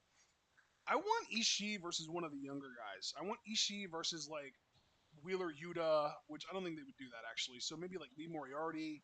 Maybe, oh, God. Ishii versus Hook. I was going to say, personally, Ishii versus Wardlow. Give me that Haas fight. I'd love to see it. I think Wardlow's too big, man. Wardlow would make Ishii look too small. I don't know, man. I feel like Ishii, with how he does strong style, he'd probably give Wardlow one of his best matches. I'd be open to it. I'm not opposed to it. Bro, Ishii's like 5'7", man. Yeah, but like, you know, you headbutt a guy in the sternum hard enough, he's like fucking bent over. He's the same fucking size. I don't know. I think Ishii can make it believable to me. Just with, you know, how he works. But yeah, that does make me think too. Yeah. You know who, since we know that the tag match is going to involve United Empire and not any other teams that we know of yet, I would love to see Wardlow versus Sonata. Talk about a couple of young studs. Yeah, that's true. That's true. That'd be a fun match. God, Sonata so good. So what does Naito do at Forbidden Door? Because that's one of the more prominent New Japan guys that hasn't gotten a match yet. Do we think maybe Moxley? Who gets worked up really easily in AEW? Naito MJF. Ooh, that'd be fascinating. Yes. Yeah, as a fan of both guys, I love that idea. Yeah. And then let's see. Who is the perfect Ishii opponent in AEW? Maybe no, Darby Allin sucks. Fuck that. Would Powerhouse Hobbs have the same objection to you as Wardlow? Even more so, yeah. You know what though? Along those lines, give me Ishii versus Malachi Black. That'd be interesting. No, I wouldn't be opposed I take to that. it back. I have a better one. Ishii versus Andrade El Idolo. That'd be really good. Yeah, Dude, that'd be fantastic. I'm looking at the roster right now, and there's a lot of options. Ishii versus Adam Cole. Holy fuck. I don't want that only because we already got it for the Owen Hart tournament qualifier. We did? Remember? Yeah, remember? Cole beat Ishii to qualify for the tournament. It was like quarterfinal match. No, that's... Yeah, that was on an episode of Rampage. Damn, they Yeah. really threw that shit away, didn't they? Damn. So yeah, I only don't want that match because we got it already. Ishii versus Buddy Matthews? That would be really good. That'd be really good. Bro. The fucking 5-star match that we would get between Ishii and Christian Cage. That would be interesting. Yeah. That would be incredible. I feel That'd like be a lot Christian of fun. Cage is just one of those dudes where if you put him in the ring with the right guy, you're getting an instant classic. I mean, he used to literally go by the instant classic in TNA. Like, it's Yeah. fitting. He's that good. Yeah. Man. I kind of want Master Wato to get a match against like Dante Martin, so we can get just like crazy high flying shit. That would be nuts. Yeah. All right, you know what? We've speculated enough about New Japan. What if Stardom manages to get involved in this? Obviously, we're going to be getting Ty versus Julia, whether we fucking want it or not, because those two have been back and forth on Twitter constantly. I mean, you would have to do the two top champions, right? So currently, as it stands, it would be Shuri versus Thunder Rosa. Why I would personally that? love it. I don't like that. I mean, I guess we don't have to do that if we're making a card, but that could be a route we that they'd want didn't to do go. Okada versus Hangman, so why would we have to do that? That is fair. That is fair. Yeah, I don't know. I like the idea of Mayu versus Serena Deeb personally. I think those two could have a great match. Versus Jamie. I can agree with that.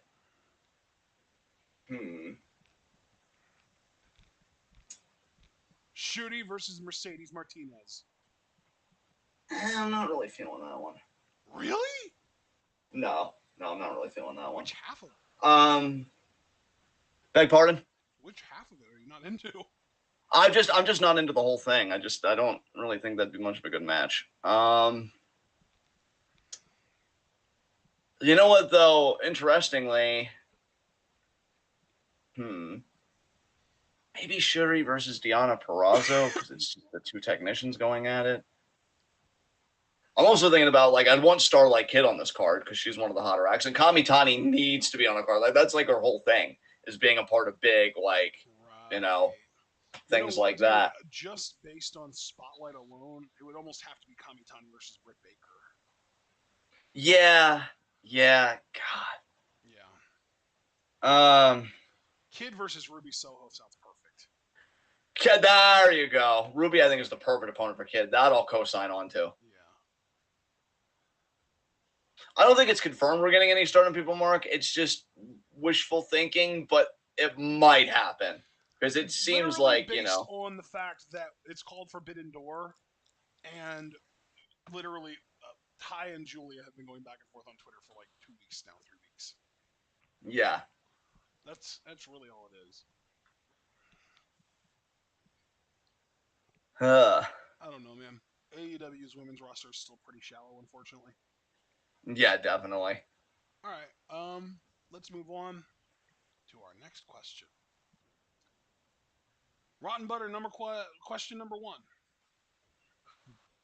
Oh, of course. Jesus. Well, Ash and I did Love, Death, and Robots Volume 3, which was fantastic. Anybody that's a fan of animation, I encourage you to support a new deal for animation and check out Love, Death, and Robots Volume 3. It was really, really strong. It was more akin to Volume 1 than Volume 2.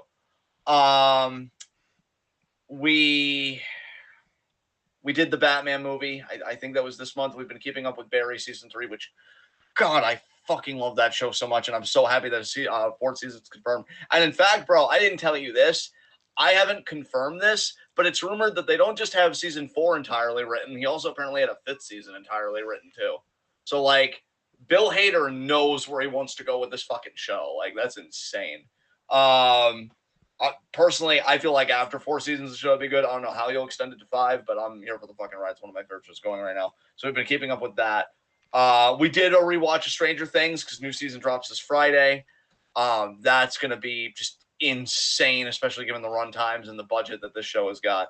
I think they're going to do a lot of crazy, wild stuff. Nothing new for me, music-wise. I think NLE Choppa's dropped some stuff that I want to get to. And I know Polo G put out a teaser. He's got something coming out next month that I'm interested in. I know a lot of people criticize him. I personally like the dude. I like his sound, so I'll have to check that out. But yeah, nothing new in the music front. I guess the only thing new in music was I have discovered some like older kind of rock songs and stuff that I'm like hooked on. What was it called? I think it was like Nine Lashes, Anthem of the Lonely. So yeah, I have to look more into Nine Lashes' stuff. I like their sound. I've been meaning to like dedicate like a Spotify day when I'm working out or something to listen to their other stuff. But yeah, I have been playing that song religiously. Like there was even a day where I just worked out to that song on a loop. So that is, I guess, one positive music update is I've discovered a song I'm totally fucking hooked on. That's sick. Um, yeah, yeah. The I'll just music say updates right are now, always I fun. haven't watched any new movies this month. Everything that I've watched has either been with you or rewatched with my mom. Okay, Like we're kind of okay. getting our toes wet on the DCEU from the beginning. Like we watched Man of Steel and we watched Wonder Woman, and I think next on the list is Suicide Squad. So I don't think anyone can blame me for being a little more hesitant on that one. Yeah. Actually, no, the Um, next one on the list is BVS, which I actually like BVS, even though most people didn't. So I think my mom will probably like it too. And then it's Suicide Squad. So but yeah, the biggest thing I've done with the family is Cobra Kai. We're on season 3, episode 4. It's fucking amazing. God, I love that show, and I love how that show is so inviting to people that may not have even watched the movies, or maybe it's just been really fucking long since they've watched the movies. I'm kind of in the middle group because I'm pretty sure I watched one, maybe even 1 and 3. I might have skipped 2. But yeah, like it gives you all the necessary flashbacks and everything. Like you could be totally uninitiated and love the show. Its humor is great. I love how seriously it takes itself while also poking holes at itself at the right time. Like they have those characters that are like, oh, we're really doing this right now because of just how absurd it is. And I love it. It's Cobra Kai is a treasure. So we've been doing that. I've been watching the Bernie Mac show. Rest in power to Bernie Mac, fucking king. Show's hilarious. I love how much it holds up. dude, I We're fucking watching. miss Bernie Mac. He would be doing. Everybody wants to talk about Dave Chappelle. If you want to see a real comedian at work, if he was alive today, the fucking riffs he would be doing on how fucked up our society is, I genius. We really lost a real genius. Hell, Malcolm Bivens has openly said in an interview that he takes a lot of his inspiration as a manager Dude, from I Bernie can Mac. see it. I can see it completely. Yeah. A lot of his Yeah, humor is very similar to Bernie's. I totally get that. Yeah, for sure. Bernie Mac gave us Malcolm Bivens, and we stand both in this fucking house. We watched the episode where the son Jordan, like they're looking at the Bernie Mac Hall of Fame. He's trying to get a caterpillar up there that he's growing. Like I guess his interest because he's the more quote unquote nerdy character. By the way, Mark, I've been meaning to watch Russian Doll season 2, but I want to watch that with my family since we watched season 1 together. Also, the Amazon show Undone, which finally got its second season, looks insane. But it's been so long, I kind of want to rewatch the first season. But yeah, the Bernie Mac episode we watched, it's when Jordan joins the football team. And I forget what exactly the context was of of Bernie saying this when he has like one of those interview segments with America, that whole thing. But like the way he just said something, I guess, about how what Jordan believed was like crazy. And it's like I shouldn't be too surprised. The mom, she does crack. And like just the way he said it and the delivery on it took me He the was fuck out. really good at delivering completely absurd lines with a completely straight face. Yeah, that's what it was. He said it without like any register, anything, and it took me out. I fucking love that show. So yeah, doing more of that. And honestly, I'm just gonna stick a pin in it there because I don't think we've done any reality shows because like the Love Is Blind and stuff like that. I think it was the month prior and everything. It's just been Cobra Kai, Bernie Mac, and just other stuff. We've watched some Twitch streamers, so that was pretty cool. And yeah, that's about it for me. I think I'm willing to kind of let it sit there. Also, just my usual nerdy philosophy shit. Anybody wants to know more about that specifically? I know some people ask Q&A questions, but I don't like to take up more time with that. So, Ashton, anything else you want to fill people in on your side of things? I squeaked. Yes. I don't really have that much to fill anyone in on, honestly. Um, the month was a little bit more of a slow month for me as far as like my free time goes because I spent 3/4, if not 80+% of the month with my old worse computer, so I didn't really get the chance to play many games. The only games that I ever played on that were the ones that I played with you, Rocket League and Brawlhalla, and occasional VBA, so Game Boy Advance games. Which I will Yeah. say that's been my phase over the course of the last month, as I've been going through a hardcore Robopon 2 phase on GBA, trying to kind of optimize to find the best, most efficient way to beat the game. I've beaten the game probably 3 times in the last month, and still not happy exactly with how I'm doing it. Just trying to figure out the most efficient, quote unquote, fun way of beating the game. God, it's so ironic. It's so like paradoxical, but yeah, that's been the goal. But yeah, that's really it, honestly. Like you and I, everything that I've watched that's been new content, you and I watched together. Like it was the whole thing with Stranger Things and Love, Death, and Robots and all that. I'm very excited for this coming month because wait, no, that was last month, wasn't it? No, it was this month. I think I went to the theater to see Doctor Strange. Was that this month or last month? I don't remember. I believe it was this month, right? Because it's May. So Yeah, yeah, I you did. had to I have done did it go this to the month. theater to see Doctor Strange: The Multiverse of Madness. Fucking loved it. I basically told John because like John and I watched this one YouTuber who was really low on the movie and said like, "Oh, I went into this movie with my expectation an 11 out of 10, and maybe you should lower yours to about a 6 out of 10." And I come out of the theater, I'm like, "She's fucking crazy." I don't think you have any reason for your expectation to be lower than like 8 out of 10, honestly. Like it's really really good. It's like maybe the problem is that like people behind the movie have said this is the Doctor Strange like this is Doctor Strange's No Way Home. Like it's Multiverse of Madness is Doctor Strange what No Way Home was to Spider-Man.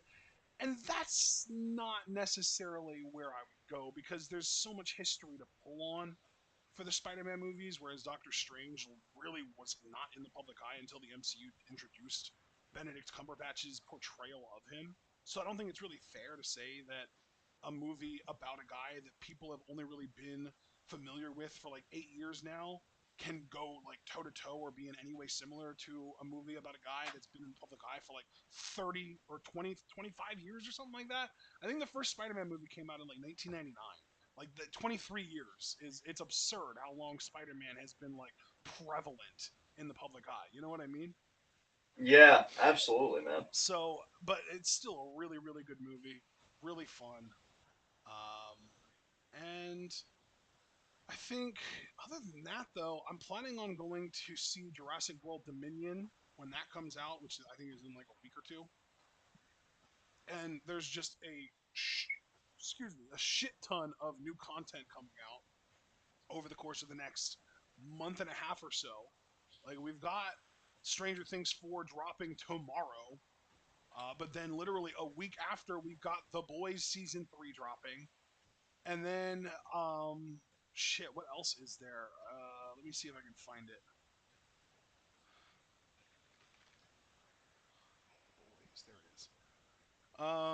So then a week, 5 days after The Boys season 3 drops, we have the first episode of Miss Marvel dropping on Disney Plus. Then 2 weeks after that, we've got Umbrella Academy season 3 dropping on Netflix. And then like a week and a couple days after that, we've got part 2 of Stranger Things 4 dropping also on Netflix. And then a week after that, we've got Thor: Love and Thunder hitting theaters. Like it's insane how stacked the next month and a half worth of just content is. And then later in July is going to be SDCC, which might be a big Comic Con Marvel fucking drop where they're like, oh, hey, here's all of our movies that are going to be coming out through 2025. Because they haven't done that since like 2019, I want to say, when they first announced, like, oh, yeah, here are all these movies coming out through like 2022 or whatever. And they might do it again here.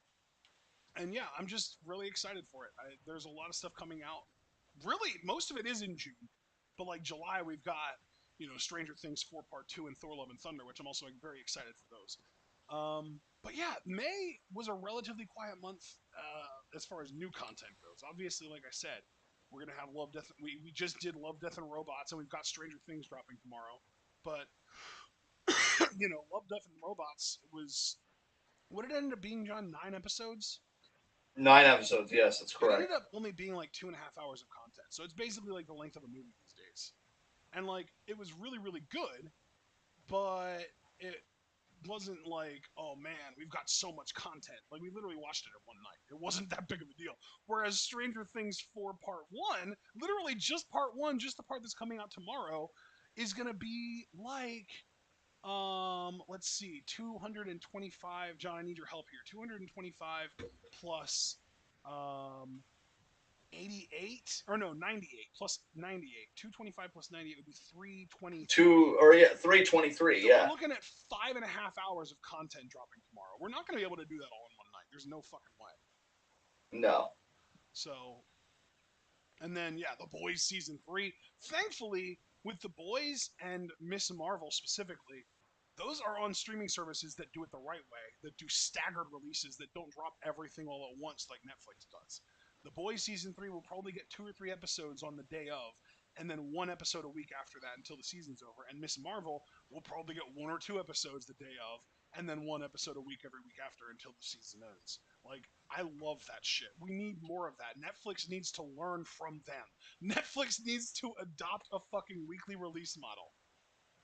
I think they'll go to one, dude. I think with everything happening I internally at don't. Netflix, because I think yeah, I don't know. Netflix sees their binge model as one of their biggest appeals. I mean, they do experiment with weekly release with some shows. Like I told you, my sister and Chris and I, we watched like reality shows like Love Is Blind and shit. And they'll even say like new episodes weekly. They do have shows that go, and I wonder how they perform compared to like the binge shows. But yeah, I could still see them making that shift. I don't know though. Maybe you're right. Maybe they do just see it as a core part of their product. They don't want to change that. Yeah, I think So that I they guess we'll see have it to as see. like, oh, this sets us apart, so we need to keep doing it. Yeah, it's like a differentiation point. That makes sense. Yeah. Um, so yeah, I guess we can move on to the next round butter question. The second one is, if you had to sum up the entire human race in a single word, what word would you choose? And I just want to go first on this because I already know mine. Misguided. The entire human race. I like misguided. I don't know. Because there are a lot of incredible humans at the same time doing amazing things. Getting outside the American bubble, there are people doing incredible things all the time. No, you're absolutely Um, right that there are a lot of individuals doing amazing things, but the entire human race as a whole, meaning like wisdom of crowds type shit, is misguided as fuck. yeah. I don't know if I can think of a better word than that. I don't know if I could protest against that word. Like, I don't necessarily want to co-sign onto it like heartily, but I mean, God, when you look at the state of the world, what better word is there? Um, so yeah, I guess I'll co-sign onto misguided, but I'll be chewing on that one. Next question. Third and final question from Rotten Butter. Can you feel the love tonight? That's literally the question. No. Can you feel the love I tonight? thought I'd sing it a little. So yeah. That was amazing. 5 stars. 5 stars. Oh my gosh. Well, the answer is it is where we are. No, that was the standard version. So Final set of next. questions are from Kirby Freeman, actually. First question from Kirby. Seeing that both of you are big Love, Death, and Robots fans, what are your top 3 favorite episodes in the series? Oh, funny you should ask, Kirby, because we recently just had this discourse. I would say for me, Good Hunting, The Very Pulse of the Machine. This is from 1 to 3, by the way, and Zima Blue are my top 3. Wow, okay. At number 3, because I like tension like that, I like building it up. At number 3 for me would be Life Hutch, Nice, which nice. was a season 2 episode. I actually don't know if I have any season 1 episodes in my top 3 now. So number 3 for me, Life Hutch. Number 2, Snow in the Desert. Very cool. Number 1, Swarm. Nice. I love that we have completely different answers. That's so cool. Yeah, completely unique. I do love that. That's awesome. Yeah. Next up, we have our second question.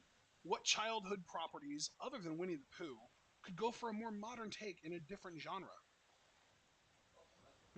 Huh. He's saying this because Winnie the Pooh is getting a horror remake. Wait, are they? Is that really happening? Wait, you didn't see this, dude? You gotta spend more time in the No. Discord. Jesus. Yeah. Do I have something I need to like react to for everybody? Yeah, Like, yeah. I'm sending you the link right now. I'll post it in the chat actually. Let everyone get exposed to it. yeah, spread that. Spread that shit. It's so fucking cursed, dude. It's so fucking cursed. Wow, they really thought Winnie the Pooh. Let's make our next horror icon. Maybe I shouldn't be too quick though. I want to see what exactly this is. Okay. Horror movie Winnie the Pooh, Blood and Honey turns the beloved character into a slasher meeting. What the fuck? Oh, now I gotta click on the article contained in the tweet and just see more of that. The upcoming film's IMDb page only notes that it's a horror retelling of the famous legend of Winnie the Pooh, and you better believe we'll be keeping our eyes on this one. You think? I don't recognize any of these stars' names that are going to be in the movie, but maybe for one of them it'll be their No, big no, no. break. Oh It's my god! none of. I don't think any of them have an actual background where they like got famous acting. There's like one of them is a model. I think two of them are musicians. I think, and they're like trying. It's like they're trying to break into acting with their roles in this movie. You know what, man? Have a great fucking time with. Have a great fucking time with it. I don't know. I Did hiccuped. you I don't actually hear the know. question though? Uh, oh yeah, yeah. The ones that could go in like a different direction because Winnie the Pooh's doing horror. So like, what kind of genre bending Yeah. could you do? I, Honestly, I would love to see Sesame Street become like a gritty noir, like a oh crime noir. God! You're really going to Fuck, the place where Elmo's snorting coke off a stripper's ass. fuck yeah, and Bert and Ernie have domestic disputes. Like fuck yeah, Oh, do like a gritty crime noir, and like Grover can be the detective or some shit. Jesus Christ. Hey, I gave an answer, You man. I gave an did. You inspired did. answer. My answer, I want Power Rangers, but I want it very, like you just said, gritty. I want it less like gritty, like being edgy for edgy's sake, and more just like taking itself seriously. Like, okay, like you've got these five teenagers who get summoned to a fucking command center and none of them are freaking the fuck out about it. How's that realistic? I want realistic Power Rangers. I want a version of the Power Rangers where it's five teenagers and they all freak the fuck out when they get transported because nobody knows that transportation technology fucking exists yet. I want Billy, who is the smart one, to be like examining Alpha 5, trying to figure out if he can dismantle him because he wants to fucking reverse engineer this incredible marvel of technology. I want for them to actually like sell the fact that there's an evil witch living on the moon trying to destroy the planet and take over. The moon. Why is that funny? What? I'm in my own little world. Just leave me be. Next Could you question. just imagine a big butt up in the sky? No, no, we don't need to talk about what I'm imagining in my world. It's fine. Oh my Uh, god. Okay. Third question from Kirby Freeman. R.I.P. Ray Liotta. What's your favorite Ray Liotta movie? Kirby, I'm gonna be honest. This is your first time in the main event, man. I don't know why you're asking questions like this. I don't even know if I've seen any Ray Liotta movies. You have. I mean, You've seen Scar or Goodfellas, right? oh, that's right. I fucking love Goodfellas. Well, there you go. I forgot about him in the movie, but yeah, there you go. Goodfellas, easy. Yeah. And my answer is easy too. Identity. Oh, nice, nice. He wasn't the main character in Identity, but he was like one of the main villains, basically. Yeah, there you go, man. I feel There like you he's go. always a fucking villain in every movie he's in. Well, yeah, no. Unfortunately, he won't be able to be in anymore. Again, rest in peace to the dude. Wow. All right. Fourth question from Kirby Freeman: is world peace even possible, or is humanity kind of fucked? I'm always going to believe in the prospect of peace. I just think again, it's a structural thing. You're not going to have peace so long as there are nations that uphold capitalism, because even the ones that try and uphold communism and like collectivist living in that way, they're always going to be threatened and targeted. Yeah. So Yeah. yeah, There needs to be a mass shift in consciousness before world peace becomes even remotely possible. it is a huge undertaking, but I choose optimism. Maybe that makes me a fool, but I think I it mean, can to be fair, happen. we Even might be in the midst of said shift right now. Each generation is getting more and more radicalized, and eventually one side's going to win out. We just have to hope that it's the left. yeah, and that's just it, man. Like, I think where rightists are kind of playing themselves, particularly in the form of like the Cruzes, the Abbotts, and stuff like that, is they keep antagonizing people and they keep thinking they're going to get away with it. And just sooner or later, whether it's at the ballot box or just whatever, it's going to catch up to you. And I only hope that, like you said, it's on the side of a more leftist vision for the world. And so, yeah, Kirby, I remain an optimist. I think in my line of work, and I think if you just subscribe to leftist ideals in general, I think optimism has to be baked in. Otherwise, why are we even going against the opposing side? We might as well just be sucked into the reactionary tide. Yeah, So, yeah, yeah. It's I'm like, hopeful.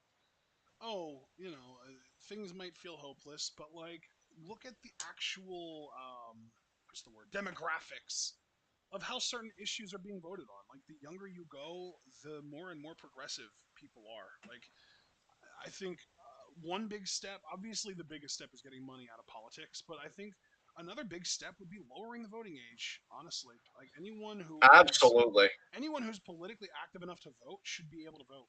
Honestly, like I don't think there should be a minimum voting age. I think anybody should be allowed to vote. I think the problem arises when you have voter fraud stemming from parents trying to cast votes for their children. Yeah. Yeah, absolutely. But like, there's literally nothing stopping a parent from casting a vote for their 18-year-old or 19-year-old or 20-year-old or 21-year-old or whatever if they don't think that that kid's going to go to the ballot themselves.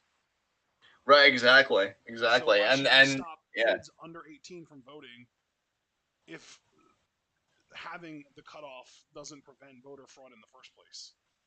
And bro, imagine the swing to like far left within the bounds of electoral politics, so pretty much like progressive candidates. If not only you lower the voting age, but again you commit to re-enfranchising all those voting sects. Because how many young That's voters are already disenfranchised? Yeah, You know, that's an entirely different problem that feels like it's a lot further away from it us. is still far up, but like again, I'm just looking at voting as a system if we're trying to get more young people involved, and just like the power that we could tap into to make voting Yeah, meaningful again. yeah, And that's a big part of it. definitely. All right. Fifth and final question from Kirby. Really nice light note to go out on. Cake or pie? Cake, Pie. always cake. Pie for me, man. I'm sorry. No, that's all right. I'm just I've always been more of a cake guy. You know what? If it's ice cream cake, I'll say cake. But regular ass cake, like made with dough rather than made with ice cream, give me pie every time. Is it a texture thing for you? No, it's not. It's not a texture thing. Um, I think it's more that I am just not a big fan of dough in general. Like, I mean, it's okay, but like, what's the best part of any given cake? The fucking icing, right? True. So like, Yeah. why would you eat a whole ass cake just because you like the icing when you could eat a pie that's entirely delicious, save for maybe like the crust, which is also the smallest part of it. Yeah. That's a fair point. That's a fair point. Yeah, it's not that I'm against pie either. There are like maybe like one or two kinds of pie that I've tried and liked, and it's actually surprising. I used to hate pumpkin pie; Well, and just to the be smell fair, would I gross don't me out. love every pie, just like I don't love every cake. There are like, if I were to rank my top 10 cakes and my top 10 pies, there would be like three pies above any cake at all. Right? Yeah. Yeah. And that's why I'm saying pie over cake. What is your favorite pie? Um, I would probably say peanut butter cream. Nice. I would say my favorite cake is either lemon cake. I know my aunt Nancy used to make that a lot for me when I was a child, and I think beyond that, it would either be German chocolate or peanut butter. Yeah, So like I said, I mean, yeah, like I said, if ice cream cake counts, I would put that above any pie. But if not, yeah, then yeah, I would say like peanut butter cream, Boston cream, chocolate cream, all those pies I would put above any cake. yeah. There you go. And then like specifically, like not just any peanut butter cream, but like have you ever had a peanut butter first of all, have you ever had a peanut butter cream pie at all? I don't think I have. Are you into peanut butter? Oh, I love it, dude. I Okay, fucking yeah. love peanut butter. So peanut butter cream pie with whipped topping and then tiny, like super tiny mini chocolate chips sprinkled on top of the whipped cream. Nice. Maybe even like a chocolate drizzle over top. It's the shit. It's so Yeah. good. Yeah. I can honestly eat just regular chocolate cream pie naked by itself without any kind of toppings. It's really good. But you top it just right, and it takes it from really good to like 9.5 out of 10 type shit. Yeah. That's awesome. That's our Sounds Q really and A good. though. That's it. We're done. I mean, it took about 10 minutes longer than I thought it would. But to be fair, we only went live at 20 after, so it really only took us an hour and 20 minutes. Yeah. Very nice. Very nice. All right, Oh guys. wait, an hour and 50 minutes. My bad. Fuck. Yeah. It's okay, man. Math. I know. So next Q&A, guys, will be June 30th. Which is perfect because it's the last day of the month as well, so it works Yeah, out nice. I love it when it Um, works out that way. It's the best. Gonna switch up my pinned tweet and everything as I always do. Remember, non-Patreon donors only get 3 questions. If you donate to the Patreon, I would just recommend donating the $3 so you get Discord access so you can submit your questions to the Q&A channel. You do only need to donate $1, however, for additional Q&A questions to get up to 5. And yeah, so the best 2 places to submit are my pinned tweet, which again I'm going to take care of when we go off the air, or the Q&A channel on the Discord. Subscribe, click the bell icon for notifications so you never get missing anything. I'm going to check out everything we're involved in the description box. Please like the video if you enjoyed it. I think the only reason we did go as long as we did, even with only 23 questions, was because of the big like gun violence discussion. Yeah, That I that went for like yeah around a half hour, honestly. that I apologize. I know I'm primarily the cause of that. I'm just really angry at the latest massacre that happened, and I've been really down the rabbit hole. And I'm even reading stuff even now that apparently Ted Cruz stormed out of an interview after a British reporter asked him I saw why these that. school shootings I only happen in saw America. that, dude. Holy shit, dude. Ted Cruz is the living embodiment of every accusation is a confession for the right. I Dude, he literally closed the interview with the line, "Stop propagandizing." Yeah, and apparently another quote that I'm reading here, and I really can't believe he had the audacity to say this after everything. I'm sorry you think American exceptionalism is awful. Yeah. People come from all over the world to America because it's the safest country on earth. He said freest too. I I want to be nice because we're so close to being done. You don't have to be nice. He's a piece of shit. Fuck Ted Cruz and everything he stands for. But I also have to think about our platform and how we Yeah. look. So in the nicest terms possible, I have never wanted to see anybody lose literally everything in front of them more. Like I want all of your dreams to turn to sand and make you watch them slowly Dude, die right in front of doesn't you. Ted Cruz aspire to be a Supreme Court justice too? He aspired to be president and he failed at that. Although Supreme No, Court but justice would be far more likely. wasn't he considered for the nomination when Amy Coney Barrett was nominated? I think he was, yeah. Yeah. This dude, revolution can't come soon enough. Fuck this fucking country. No, dude. Honestly, guys, you need to understand because again, early on, I was the one coming out and saying, "Oh, revolutionary force, this and that." And Ashton was more like moderate and like, yeah, I could see it, but we shouldn't give up, like, protest stuff like that. Then when we took a political test recently, Ashton's like, no, man, I'm just kind of done. I'm just kind of waiting for everything to happen. Dude, and I feel like I'm right my where he is now. Has shifted so much because of like the realization that the reason that all of this intolerance exists is because we're told to tolerate it. Like this whole idea of the tolerant left, like, no, go fuck yourself. If you're an intolerant piece of shit, I'm not tolerating you. Go fuck yourself. Yeah. It's funny because like he got a bit more revolutionary by Jim. I feel like I mellowed out a little bit, and now I feel like we're both at the same place. Because after this massacre, I'm like, no, you know what? I'm feeling it rising within me again. I think this is Fuck the everything. first time that I've said this in the last week. The tolerance of intolerance is the downfall of society. Absolutely. Like literally one of my philosophers that I need to read a lot more, and I recommend everybody read this essay because it's not that long and it's pretty accessible.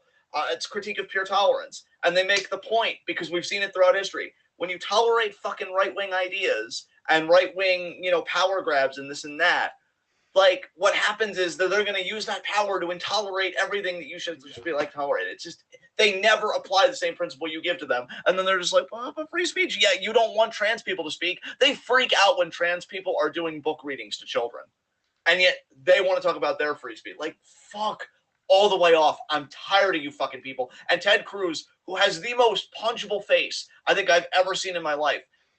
God, the audacity of these people. I The can't believe audacity he of these hasn't been people. arrested yet after all those people he killed in California. I know. I know. Yeah, Jesus Christ. But, like, I can't believe, legitimately, and again, I want to be careful with my remarks. I really do. But I really can't believe that nobody socked him or that there haven't been, like, mass harassments, like, outside of his home and shit. I can't believe this dude's still in fucking office. He might not be for much longer. I don't know. Because we've But got to maintain decency, John. no.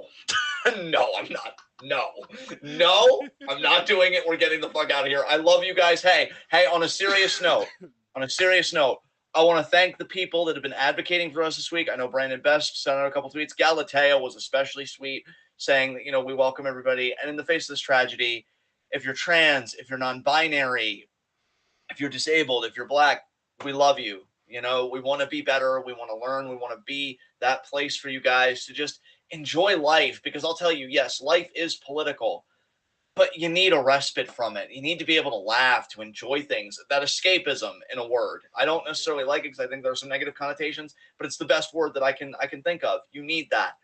We want to provide that for people as best we can. So I want to thank Galatea, I want to thank Brandon, and I want to thank everybody that trusts us to have these discourses, that trusts us to create that space, and we never want to violate that trust. And please, when you unplug from here today, and I'm going to try and take my own advice, be good to yourselves, be good to each other, do the best you fucking can. If you're in the throes of depression after this and you can't, bear to even wash dishes, throw fucking dirty dishes in the fucking dishwasher. Get them clean however you fucking can. Like, self-care is hard out here. It's fucking hard out here. Anybody that's just surviving, I'm proud of you. We love you. We hear you. It's awful. This week has been awful. I can't wait for it to be over, but the fight continues. And so just contribute to it however you can. Um, God knows the most I'm able to contribute to it is a Twitter thread, and I wish I could do a lot more, but never feel bad about what you can do because it's more than what the person next to you may or may not be doing. And especially if you're a politician, well, then you're actively working against obstructionists. So just by nature, you're doing a better job. So take care, guys. Much love. I'm going to hand it over to Ash to take us home. All you, bud. All right, everyone. Hope you enjoyed. Remember to ask questions before the end of June, and we'll answer them on the last day of June. And you can ask those questions by replying to John's tweet, by commenting on the videos. This one is the most common one that I've seen people use. It's just the last month's upload. Make sure that you are liking the videos, subscribing to the channel, clicking the bell icon, following us on Twitter and Twitch. I think following us on Twitter is like a seriously underrated thing for people to do because, like, not enough people do that. And then, like, we tweet shit and it's like an update to the channel that not everyone manages to see because not enough people follow us on Twitter. So just follow us on Twitter, follow us on Twitch. If you'd like to support us, subscribe on Twitch, buy our merch on Spring, donate to our Patreon, like John said. I do want to add, because John, you were talking about earlier, like, oh, donate the dollar, or you would recommend donating $3 to get into the Discord and then ask questions there. Donating the $3 a month, getting you into the Discord, offers so much more than just you being able to ask questions on the Discord. It's an entire community that basically unlocks to you. It's like the amazing community that John was just referring to when he was talking about the tweets from Galatea and from Brandon and stuff like that. That's what unlocks with those $3 a month. It's really, really cheap for the price of entry, honestly, because it's a very, very supportive group in there.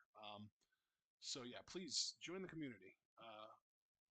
That being said, you can also share this channel and this video with all your wrestling fan friends to maybe expand the community. We're very selective about who gets to stay. We'll let anyone in, but it's a matter of who gets to stay that we're selective about. And I shouldn't say we let anyone in. We don't let just anyone in, but we let most people in. But yeah, so let people know about us. Let people know about TwitWoW. Let people know about these wrestling reviews, about this community, everything, et cetera, et cetera. And we will be back tomorrow afternoon at 5:30 p.m. Eastern Time to live react to AEW Rampage, and then Saturday night we'll be previewing and predicting AEW Double or Nothing, which we will then be live reacting to on Sunday. So we hope you're looking forward to all that, and most importantly, we hope that you're all able to remember to stay tuned.